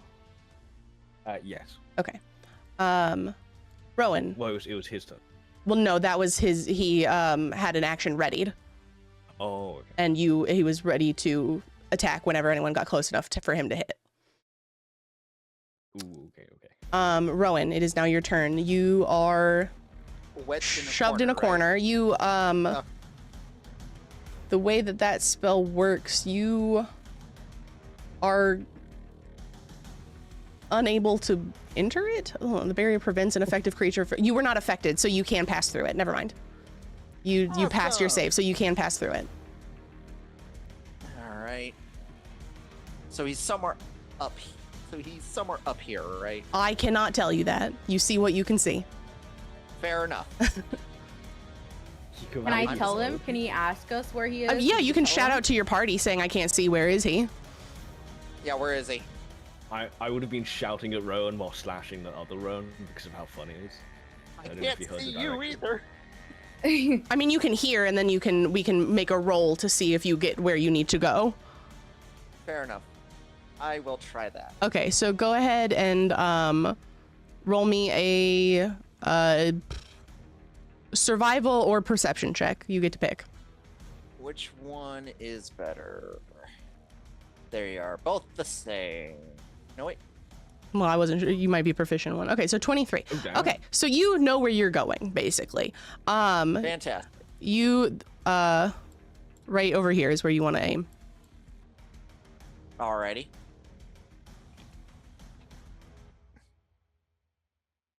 And I'll just move. going to Yeah, there you go. I'm just going to assume. Okay. And, what would you like to do? I'm going to shout duck and swing my sword. Okay. I'm afraid of God, I'm not hitting my friend. Go ahead and, roll. And I'm just gonna let you do a straight roll. Normally it'd be a disadvantage since you can't see, but with a 23 on that perception, I'm gonna say it's fine. However, because you are blind, you know, you start to swing wildly as you shout duck, hoping that you're kind of like pulling yourself in because you are worried, you know, that you are gonna hit your friend that you've been traveling with, and that it's, you know, it's taking you under your wing. Yeah. So, unfortunately, you know, you're met with nothing but air on that. All right. Swing number 2. That Nat you, 20? knowing now that you've not hit your friend in that first one, you're like, okay, no, I know where he is. I know where he is. And you know, you absolutely connect with the swing of your sword. And you hear just a very meaty hit as your sword digs into what you can assume is his shoulder. I will call that my turn. Okay. Good job, Rowan. I know, right? Also, good job ducking. Oh, thank you. As you both are standing here, Alex, you see him start to talk, and Rowan, you can hear, even though you can't really see him in this darkness. And you hear him say, "Listen, we don't need to fight. I can let you all go. We just need to make a trade." And it's disconcerting because you know he's hurt, but he does not sound hurt. Alex, you can see how hurt he is, and he's not with that most recent attack from Rowan. He does not look good, but he does not sound at all affected.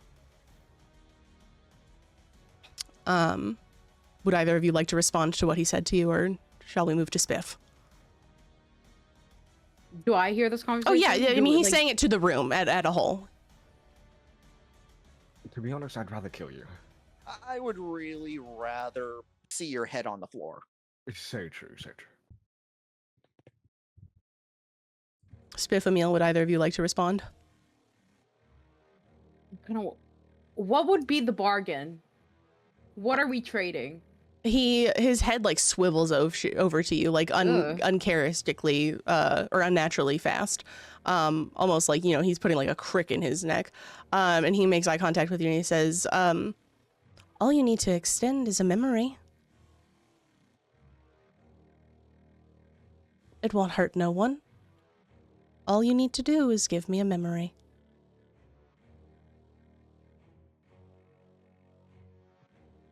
Oh. Oh, definitely not.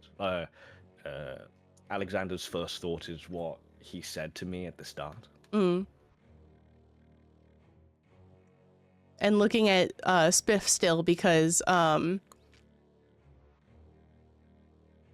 she seems to be the only one so far that's seemingly interested in it. I'll even replace it for you. You'll get a whole new one. Oh, we gotta kill this thing. So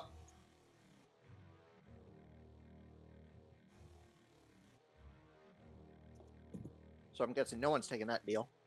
Emil's gonna be like, guys, if you want that, I can do it for you. Don't take that deal. And actually, on the end of your turn right now, Rowan, I'm going to need you to make a wisdom saving throw, please. Oh. Oh, yay! We all know how my wisdom saves are. 16. Okay, that's not Okay. That's not terrible. You would know, just like, you know, you're grappling with yourself in a very literal sense. This is beyond freaky to, like, you're fighting yourself. You see your own movements mirrored back at you. The likeness is uncanny. Like, that is you. And you're just grappling with the fact of, like, trying to, like, hold your own sense of self still, basically. Very disconcerting. Yes. Spiff, what would you like to do? So I'm looking at this spell, right? Mhm. And it seems that I keep it up for the duration of this entire fight for an hour, up to an hour. Yes. So I still have this shield on me, right? Yes, you do. I just can't cast other spells. No, well, it's concentration, and if you take a hit, you're gonna. If someone hits you, you're gonna have to. You have to make a saving throw, basically, to keep it up. Yeah. You can still cast spells while concentrating. Yes, you just can't cast other can't- concentration spells. Yeah. Are we still going for the plan that we put him into a wall? That There, I mean, that was your plan. Well, no, so Emil brought it up to me as well. I like punching and stabbing, to be honest. Although making him die through his own fall damage is hilarious. Oh, so true.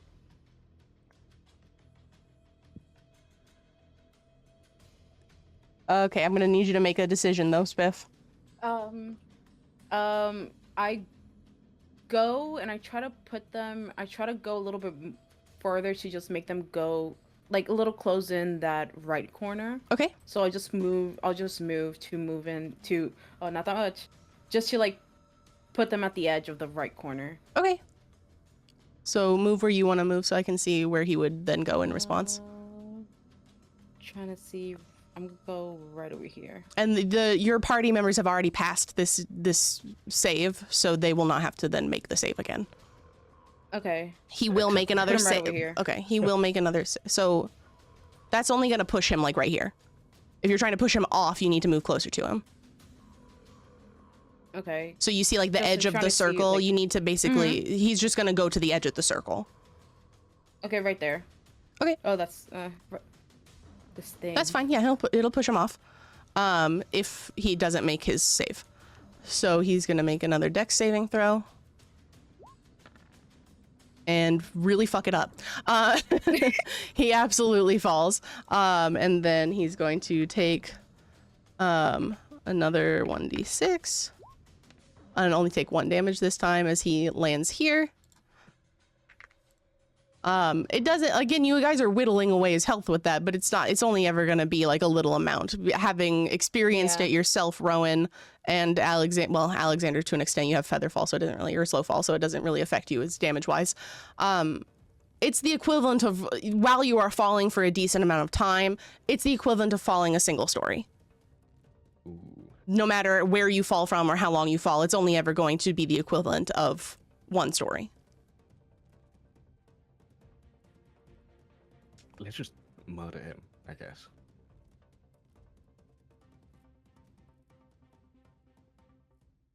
Works for me. Sorry, chewing. All right. Okay, Spiff, is that the end of your turn? Yes, it's the end of my turn. Okay. Emil, what would you like to do?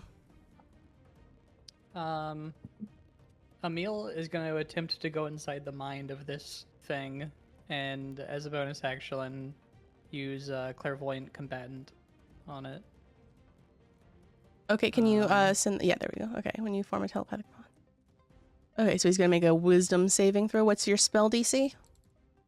I believe it's 17. Yeah. Okay, so we will make a Wisdom saving throw.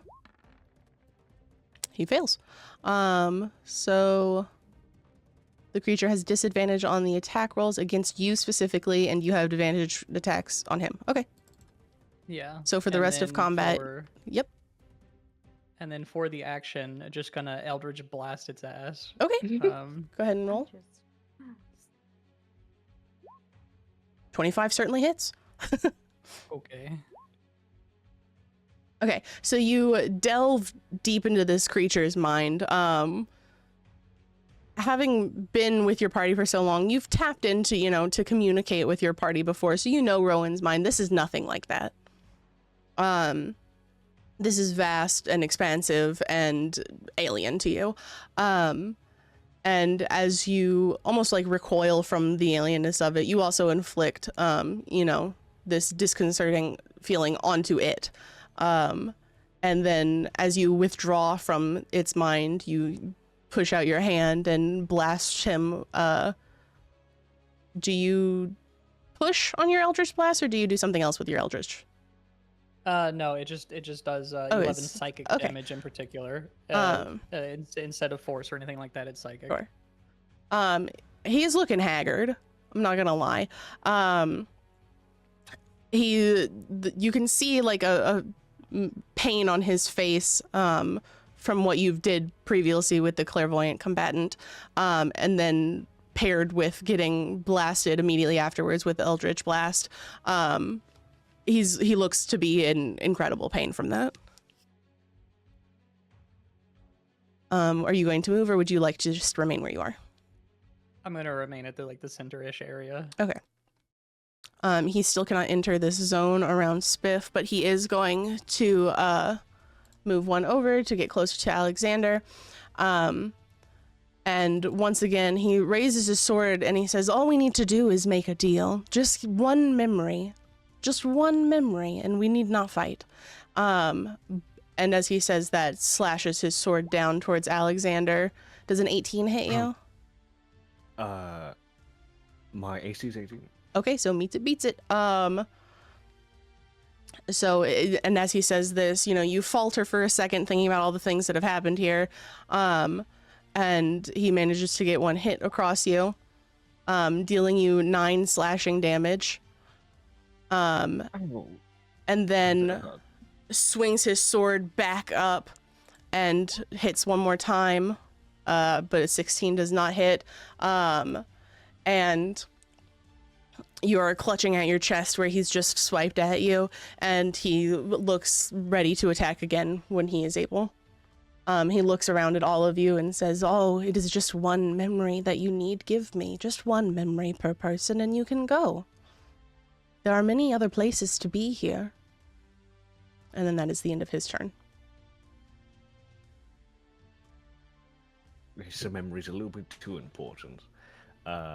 I'm going to grab one of my daggers again. I'm going to go for attack for my main. Let's see.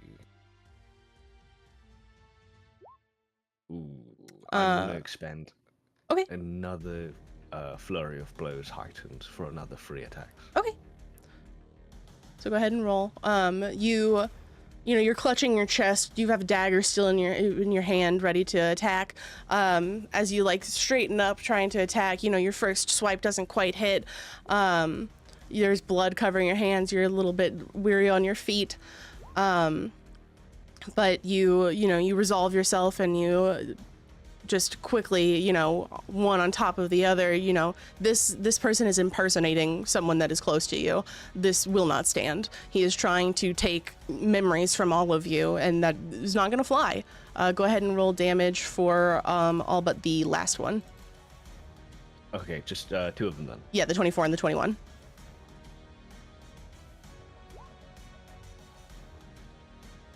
And 8. Okay. There's 18. Maybe you should just let this go and maybe it won't kill you. It's a good deal here instead.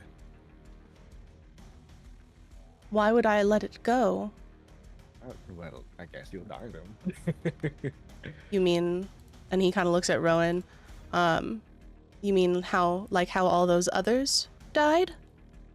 And he looks at Alexander, and says it like directly into your eyes, and says, just like how there is no honor within you. Motherfucker. And would you like to do anything else on your turn?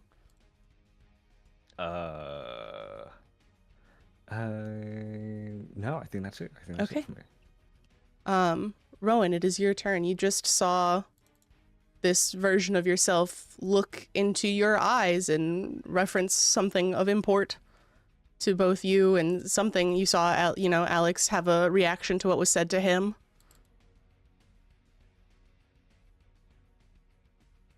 Dice, are you muted? Sorry, I was having a coughing fit. Oh, no, you're good. But yeah, no, I hear that, and it's time for this guy to stop talking for good. So let me see here. So if she was here, I'm gonna have to roll to see if I know where he went again. Probably. Yeah, you can go ahead and roll another perception with advantage because, I mean, he is talking to you. Yeah. Perfect. Well, You okay, know that works. exactly where he is. He is right next to you. Oh, fantastic. Yeah, I'll move you for you. Thank you. And going for more sword swings. Okay. Ouch. You know, you're focusing a lot on moving to where you need to go. You know that, you know, you can potentially fall here. You felt the floor almost give out from you when Spiff placed her boundary. So unfortunately, you know, trying to get perfect, you know exactly where he is, but it's expended all of your all your focus just knowing where he is, that, you know, the strength with which you swung your sword was unfortunately not enough. I whiff and I go again. This is So again, it's dark, it's hard. You know exactly where he is, but not, or you know where he's standing, but not exactly his body position. You don't know how he's moving, and he can see you, you know? So he's able to actually maneuver around where you are swinging.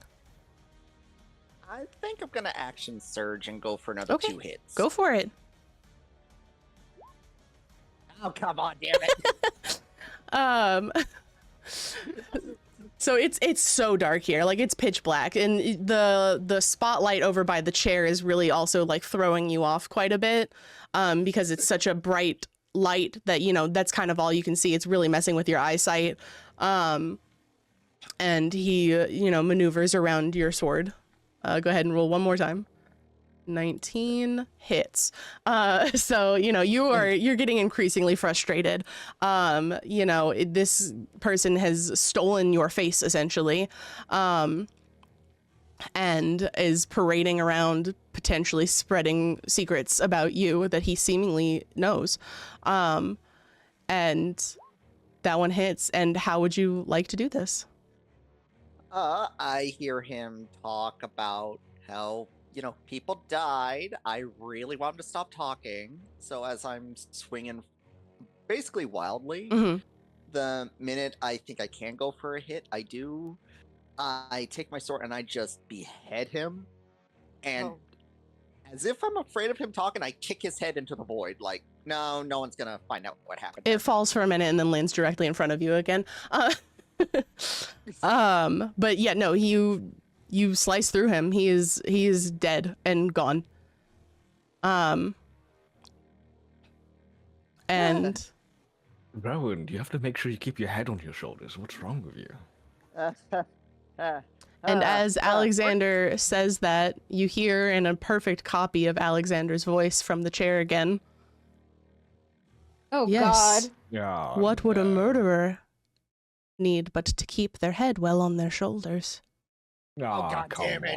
Come on. Oh my god. And this fake Alexander looks over at Emil and says, "Can you really trust one who lies so fluently to you?"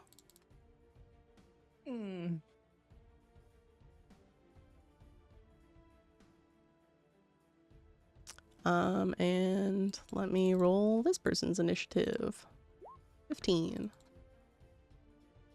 Careful, he hurts. I know, I'm really good at hurting people. Okay, and that was the end of Rowan's turn, ending fake Rowan. Spiff, you've just seen Rowan decapitate himself. And you see a perfect replica of Alexander morphing into existence back on this spotlit chair. What would you like to do? Well, I'm gonna ask an obvious question. What is your deal? What is your offer?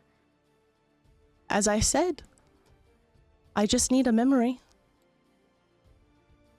I just need one important memory. Something you care about. So this is the same dude, guys. Yeah. And we're fighting him 4 times. Wait, if I kill you, I mean me, me, you, does that mean can we only take 2 of the memories then? The people who haven't died. Maybe that's a good idea. Or is So- it one memory for all? Are you asking fake Alex this? Oh, okay. Yeah. It is 1 memory for 1 entry into a portal. Oh my god. Y'all, I don't think fighting is gonna get us anywhere. Emil, is your offer for your memory still up? Emil like looks back and is just like, I don't think I ever made that offer. Wait, who was it that made the offer? Or who said? No, Emil who was said saying that something he could change one of your memories on his own. Mhm. Oh, He was basically making a joke saying that he could do the same thing.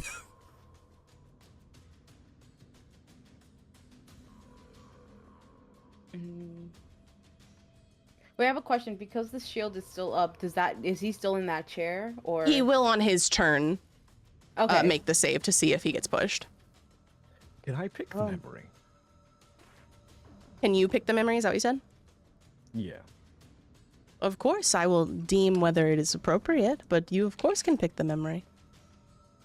How about my first ever birthday? Okay, I'm gonna ask you, are you lying that that's an important thing, or are you just trying to glean, As much as a first ever birthday would ever be. which is hardly anything because you wouldn't ever remember it. It is Yeah. bullshit. So go ahead and roll me a persuasion check with disadvantage. Oh. Come on, double 20s. Oh. Oh. Oh. Yeah. Okay, so the 9. No, it's right. No, the disadvantage is what I said. Okay. So he looks over. You look over to you, and you can kind of sense that he knows what you know. This is not an important memory to you. And he looks at you and he goes, "This is pennies. I need gold."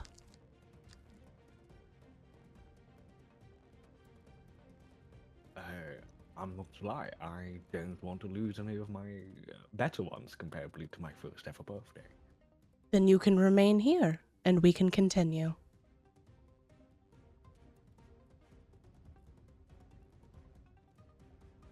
But Spiff, what would you like to do on your turn?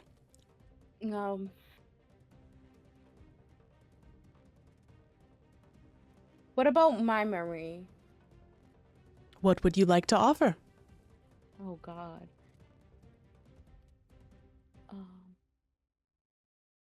Me getting accepted to in school. Okay. That would work. Do you wish to offer it? Wait, now I gotta think about what are the long-term effects about this. If I don't remember me getting accepted to school, remember anything I learned in school. Oh, wait, would that? You would lose the memory of being accepted. You would not necessarily lose the memories of going to school. Those are separate memories. Yeah, I'll forget that memory. Okay. I'll do it. Okay. It's a deal. Okay. Let me try something real quick. What was the DC on your thing? 15. 15. Okay. He unfortunately cannot come shake your hand. Oh yeah. Oh. my shield is up. Yep. Oh, I did forget that. He reaches out his hand. Do you attempt to approach him? He had tried to approach you but got pushed away. I approach him. Okay. I put down the shield. I haven't used An action yet. No, you've just had conversation. So you can use it. Yeah. I'll put down my shield. Okay. And I'll shake his hand. Okay. Let me turn your shield off.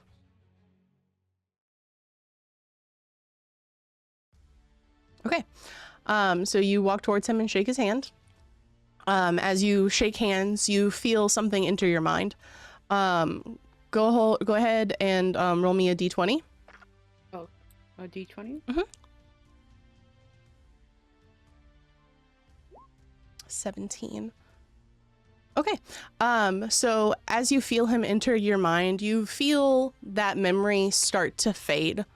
Until you legitimately have no recollection of getting accepted to school. You know you went to classes, but you're not sure if you were actually a student there. You know what you learned there, but you potentially think that you snuck in. You have no memory whatsoever of being accepted to school. And instead, you now know a secret recipe for the best tasting coffee to ever reach the entirety of Sword Coast. Like to the point where you're positive, like you went to this school, you audited these classes potentially. Again, you weren't a student there, so it's weird that you were there. You don't know why you're doing this. You have the best tasting coffee recipe right there. You could be rich. You could have like the best coffee in the entire Sword Coast. It's just really unfortunate that the secret ingredient is halfling tongue. So you would then have to potentially have some source of getting a bunch of halfling tongues to make the best coffee. I do get soaps from dead people, so... Yes, but you weren't necessarily murdering those people to get them. Oh, true. That is true. And again, while you're not in the coffee business, you know it's not typically okay to consume other humanoid creatures. That is also true. Like, you're not marketing your soap to people that you sell it to as human soap, you know? Mm-hmm. Yeah. Okay. But, so that is now in your memory banks. You're pretty sure you weren't a student. And he no longer seems hostile towards you. And for Spiff and Spiff alone, no one else can see this. This portal and this portal are now open. Oh. So now only... So for them, the portal's closed? The portals are still closed for everyone else, yes. Oh. Well, that's poopy. Okay. Okay. And I'm gonna count this as your action as making this deal, and you know it takes the time of action to lose your memory, so that's basically your turn. You can move a little bit more if you want to. He wouldn't attack you. You wouldn't invoke an opportunity attack as he's no longer hostile towards you. You gave him what he wanted. Okay. Do you choose to... Okay, yeah, you're good. Okay. Yeah, I'm just gonna move. Okay. Emil, you've just watched Spiff give up one of her memories. So far, you can't really tell that anything's different with her. She seems just as she was.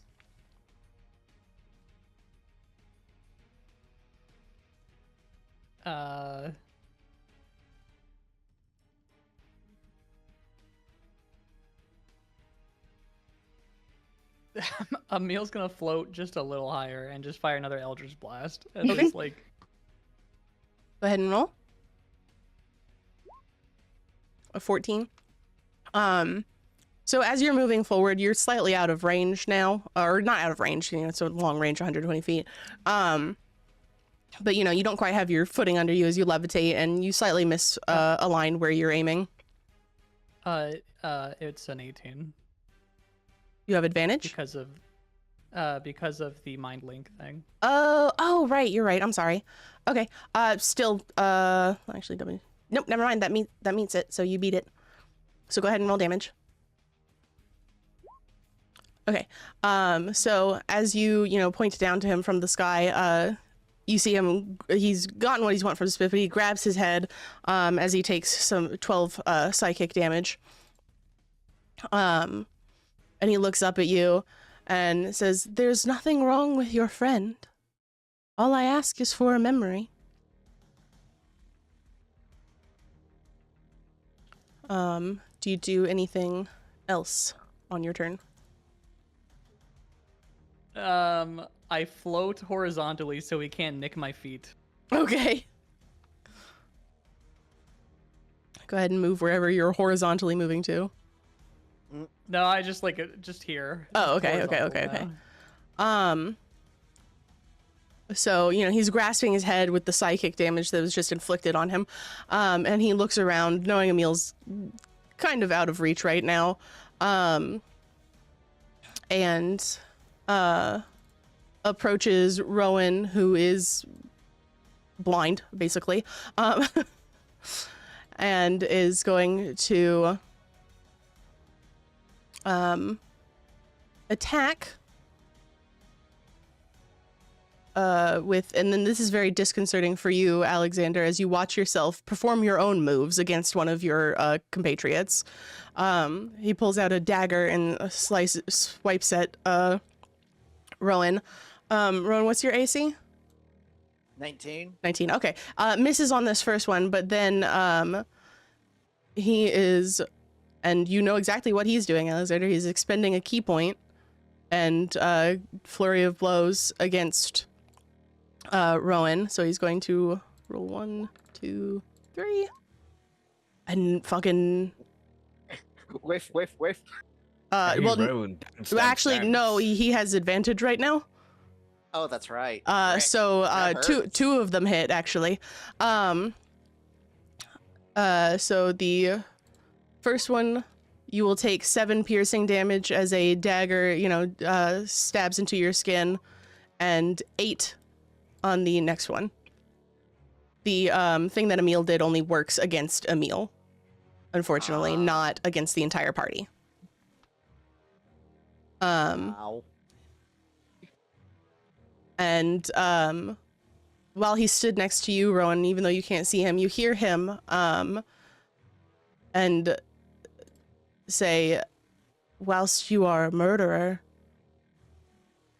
it's silly almost to see you wandering with someone who claims such knowledge and yet knows nothing.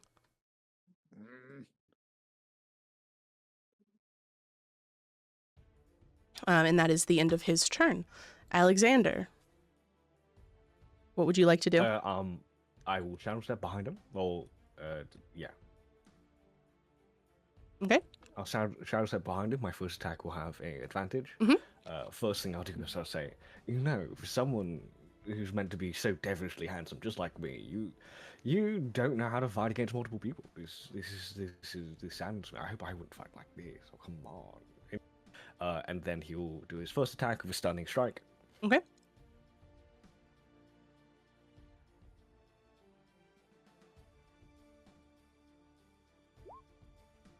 When he hits? DC 16 con. Yep. An 11. Lovely. He's stunned. Yes. I will do. I'll spend 1 more key focus point. Do flurry of blows heightened for the attacks because he is stunned. Every one of them is advantage. Go ahead. I have to roll it constantly. So that's my first one. Okay. So 25 on the first one. 26 on the second one.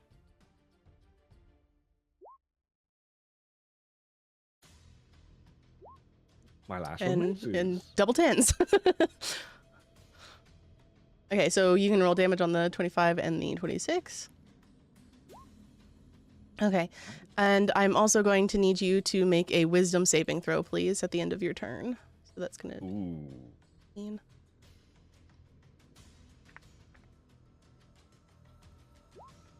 a 15. Okay. You are looking at yourself, you are attacking yourself, and you feel a sense of dissonance almost. This is just like worming its way inside of your brain of like how wrong this situation is there should only be one of you. There should not be two of you. Looking at yourself is like mentally taking its toll on you. This is so strange, but yet so weirdly fun. And is that the end of your turn? Yeah, that'll be the end of my turn. Rowan, you've just been slashed at. You know exactly where he is. You would have heard if he had moved. He had not moved yet. And you can also, Alex has been wailing on him behind you.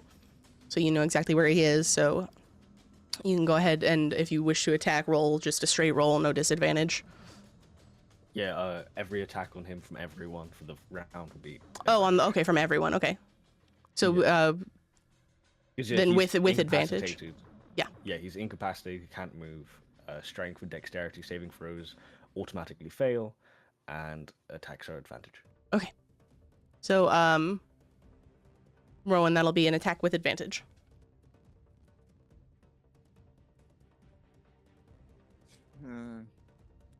Okay.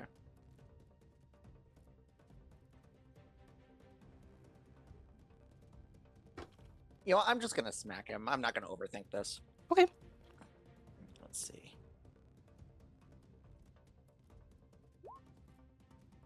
Okay, 24 definitely hits. So you know where he is. He's stunned. He cannot move. Right. You swing around with your sword, swinging wide, and you feel it meet as it cleaves into his shoulder, dealing him 6 slashing damage as you slice through him. And go again. Okay. A 15 does not hit. As you slice through him, you really packed a lot of strength behind that swipe, feeling emboldened by what's happening here. And you just pull through it a little bit too far, unable to really swing back as much as you thought, and your swing goes wide as you don't quite manage to cut through him. Dang it. Hey, you are a little harder to hit than I figured. Thank you. Yeah. Okay, Spiff. He is not actively hostile towards you. You've traded him a memory. Doors are open for you. Your party is still fighting him. What would you like to do? Well, because he's not hostile towards me, I want to get close to him to put inflicting wounds on him. Okay. That could appear. So a 17 does not beat his armor class. How close do you want to get to him? Oh, it's touch, so you have to be right next to him. I have to touch him to. So you can either stand where I put you, or you can stand directly by Rowan, or directly by Alex. I'll stand right in front of him. Okay. As you go ahead. So as you try to hit him, the attack still counts as an attack, even though you don't roll any damage. And he looks at you, and as you try to attack him, you can see in your peripheral both of those portals close that had opened up after you had made the deal. You are now trapped in this room again. That's. And he looks at you and he says, of course, the one who did not complete their education would make such a dumb mistake as to attack someone that they just made a deal with. Oh, screw you, buddy. I said that with my voice. Is there anything else you would like to do on your turn? Can't do another attack. Am I able to give, because I have healing potions on me, or potions of healing, can I give one to Rowan? Sure, you can hand him one. Yeah. You Okay, can't I'll hand feed it Rowan. to him, but you can hand it to him as something he can have on his turn if he chooses to use it. It takes. I'll give him one. Okay. Thank you. You're welcome. Emil, what would you like to do?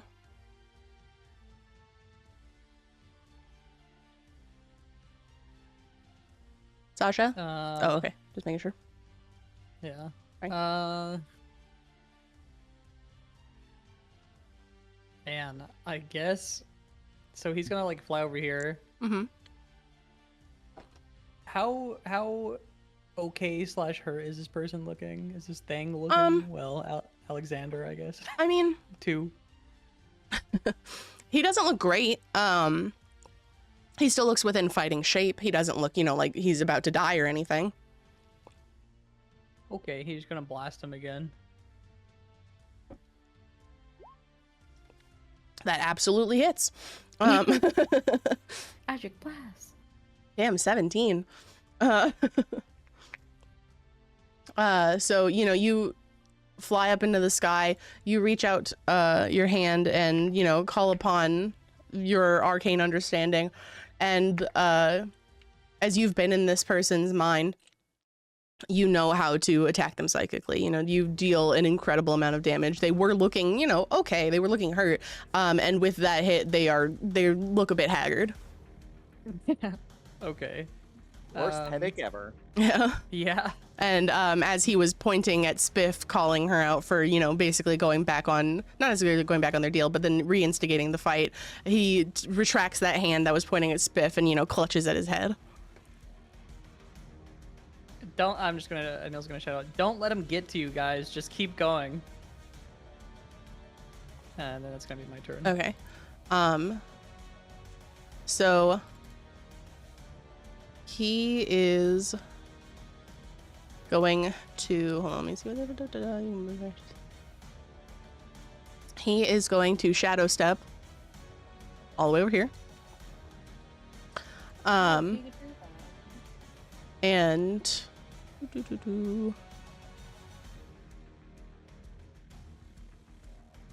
he's going to look up at Emil and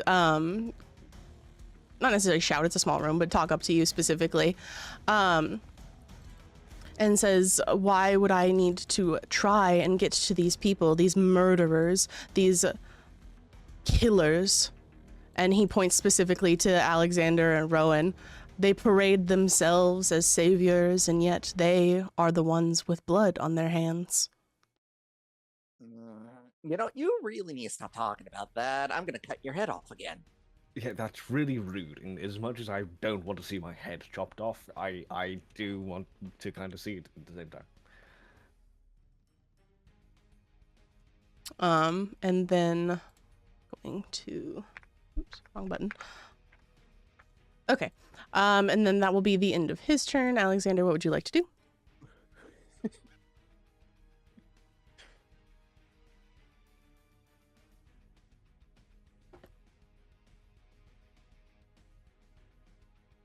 Chestnut? Oh, sorry. I forgot to press V and so. Oh, no, you're fine. Yeah, I'm gonna shadow step. Okay. I'm gonna shadow step. First thing's advantage. I want to whack him again. Okay.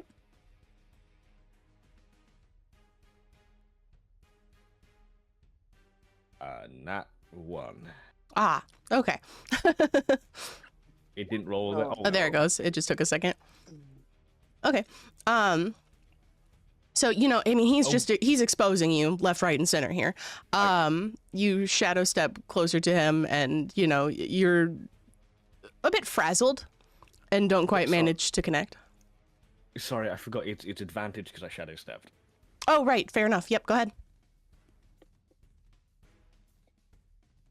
Okay, so much more better. 18. That hits. Oh, I'm scared. So, yep, he's stunned again. Or are you doing stunning? Or no? I didn't say it, so I'll just say I didn't. Okay. Because I forgot to say it. So you do 12 points of damage right there. You slice through your own skin. Ooh. And you see him start to bleed. Ooh. I don't want to waste too much of my points, so I think I'm just going to stay here. I want to pivot myself. I'm like, hey, you know what? It was a joke. Maybe if you don't attack me, I'll think about you letting me take a memory or two. Actually, 3 maybe if you don't hit me. Go ahead and roll a deception check. Unless you're not actually lying, but I'm going to assume you are. Yeah. Holy. Okay. Here, let's my gosh. see. He does not believe you. Wow. Wow. Oh, come on. He's you. And also I'm gonna need you to make a wisdom saving throw, please. Oh god damn it.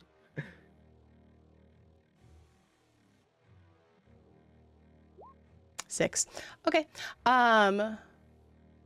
Please roll a D100 and a D10, please.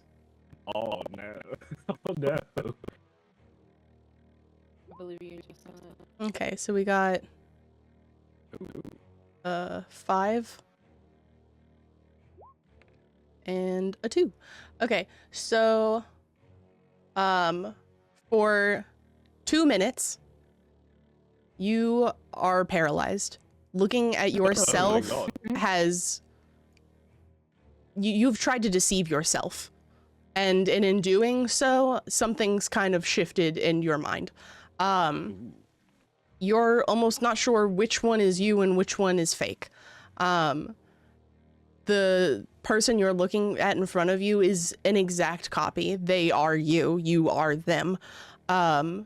You feel something in your like very core shift, and you feel such fear that you are now unable to move. Okay. And that is the end of your turn. Rowan, what would you like to do? You know, he keeps calling me a murderer, and I really don't like that. I also think that if we keep fighting him, it's just gonna keep going on and on. I say screw it, and I offer up a memory. Okay. He says to you, what memory would you like to offer? Does it have to be a good one or a bad one? It has to be an important one. Great. You keep calling me a murderer? Take the memory of those orders out of my head. You know what I'm talking about. You can't see this because of how dark it is, but Spiff, Emil, and Alexander, even though you're paralyzed, you can also see this. The fake Alexander smiles. And he goes, gladly, that is an important order, is it not? Go ahead and roll me a d20. All right. Are you sure, Rowan? Some of these make you who you are. 19. And I can't live with this one anymore. Okay. So as you say this, you feel something enter your mind. You feel little tendrils poking around in your head, finding this memory of yours that's shaped who you are. This very order is what led you into becoming a mercenary. Because without it, you would still be doing what you had been doing. And you feel this creature inside your head grasp it firmly and start to yank and pull it out of you until you have no recollection of this. You don't know why you left your previous position. You don't know why you're here instead of doing what you're supposed to be doing. You have memories of what you've done since, but you don't know why you left that world behind. And you're very unclear on your path here. However, in its place, you do know that there is a black dragon master named Gristel Kurd that tasked you with taking care of his newly spawned hatchling, Hexel Gristle. But you lost him in a swamp, and this black dragon master is after you. Oh, great! It's terrifying. And that would count for your action, so that would be, you can move if you wish, but that'll be your turn. And also, as this happens, as this memory, and this is just something that you know. This is not like, oh, all of a sudden I remember this. This is just, that's part of your history. And as this occurs, both of the portals, the one on the left and the right, open up.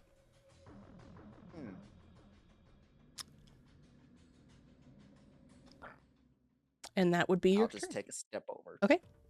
Spiff, you see Rowan start to head towards one of the portals potentially. You know that he has just given up a memory. You don't know which. you know, it's related to something about these orders and, you know, what was said, but you don't have the whole story. What would you like to do? Well, because I already know that those opened up for me, Mhm. but they closed. Yes. So I see that he did. So can I ask him, did the doors open for you? Yeah, they did. Okay, we can't see that. Huh? We can't see those doors open. We Huh. all have to give a memory. I already gave one. As you say Well, that, he that's a looks over problem. to you and goes, I will take another. But the other two have to take another. I can See, take I can did- take as many memories as you wish to give. 0. So those doors closed on me when I touched him. No, when you attacked him, Meaning, it didn't when hit, I but you still attacked attacked him. Mm-hmm. How? Oh, God. Alexander, you're saying no to a memory, right? I really don't want to. These memories make me, even if they split me. I have a question. Because the memory, you know, the part of the history, you know, You the new don't one that you got... don't know what memory Hmm? you gave up. You know that you gave up a memory, but you don't know what you gave up. Yeah, I don't know what I gave up, but I want to know because the old memory, it got replaced with the With the Did it get secret recipe, yes. Can I forget that memory? That would not be considered an important enough memory. Damn. That's something that you know. That's not really a memory. You know, that's not Yeah. like something important to you. If you were actually, for whatever reason in your backstory, like a barista, and that would be important at that point. That'd be a crazy coincidence. That would considered potentially be important. But you don't, the thing is you don't know what memory he gave you. You just know these are your memories. This is just what they are. You know this, sure, but you don't know that it came from him, and therefore it wouldn't be what you would consider something important enough to give up. Okay.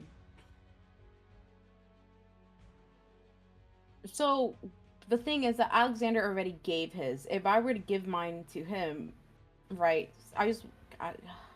Rowan gave 'Cause up if a I- memory, not Alexander. Yeah, Rowan, not Alexander. Rowan gave his memory, but his double got killed. So that means that's already out of the question. We have to kill him, but then after him, it's 2 more. I'm gonna press you for your action. I'm gonna get close to him and try to damage him with my mace. Okay. Because I have a mace. Okay, go ahead. Okay. That does So you know you're concerned. You don't really know what to choose here. You've given up a memory. You don't know what. You know Rowan now has a way out. The rest of you don't. Alexander seems hell-bent on not giving up a single memory no matter what. So you're kind of at odds. You don't really know what to do. And as you know, you're thinking all these thoughts, you approach him, you pull out your mace, and you attempt to swing him, but you know Alexander, you know he's very sneaky. And he manages to evade your attack.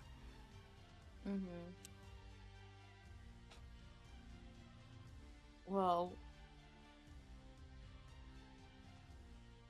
we still have to fight 2 more others once we kill him. So we either give up a memory. Alexander says no. So does that change?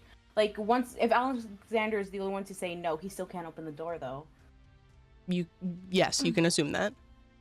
Yeah. But I'm gonna go ahead and say that's your turn. Emil, what would you like to do? Emil, putting in some thought into this, will cast Hex using the Eldritch Hex. Okay. And he wants to choose, hold on, Wisdom as a thing. Give me a second.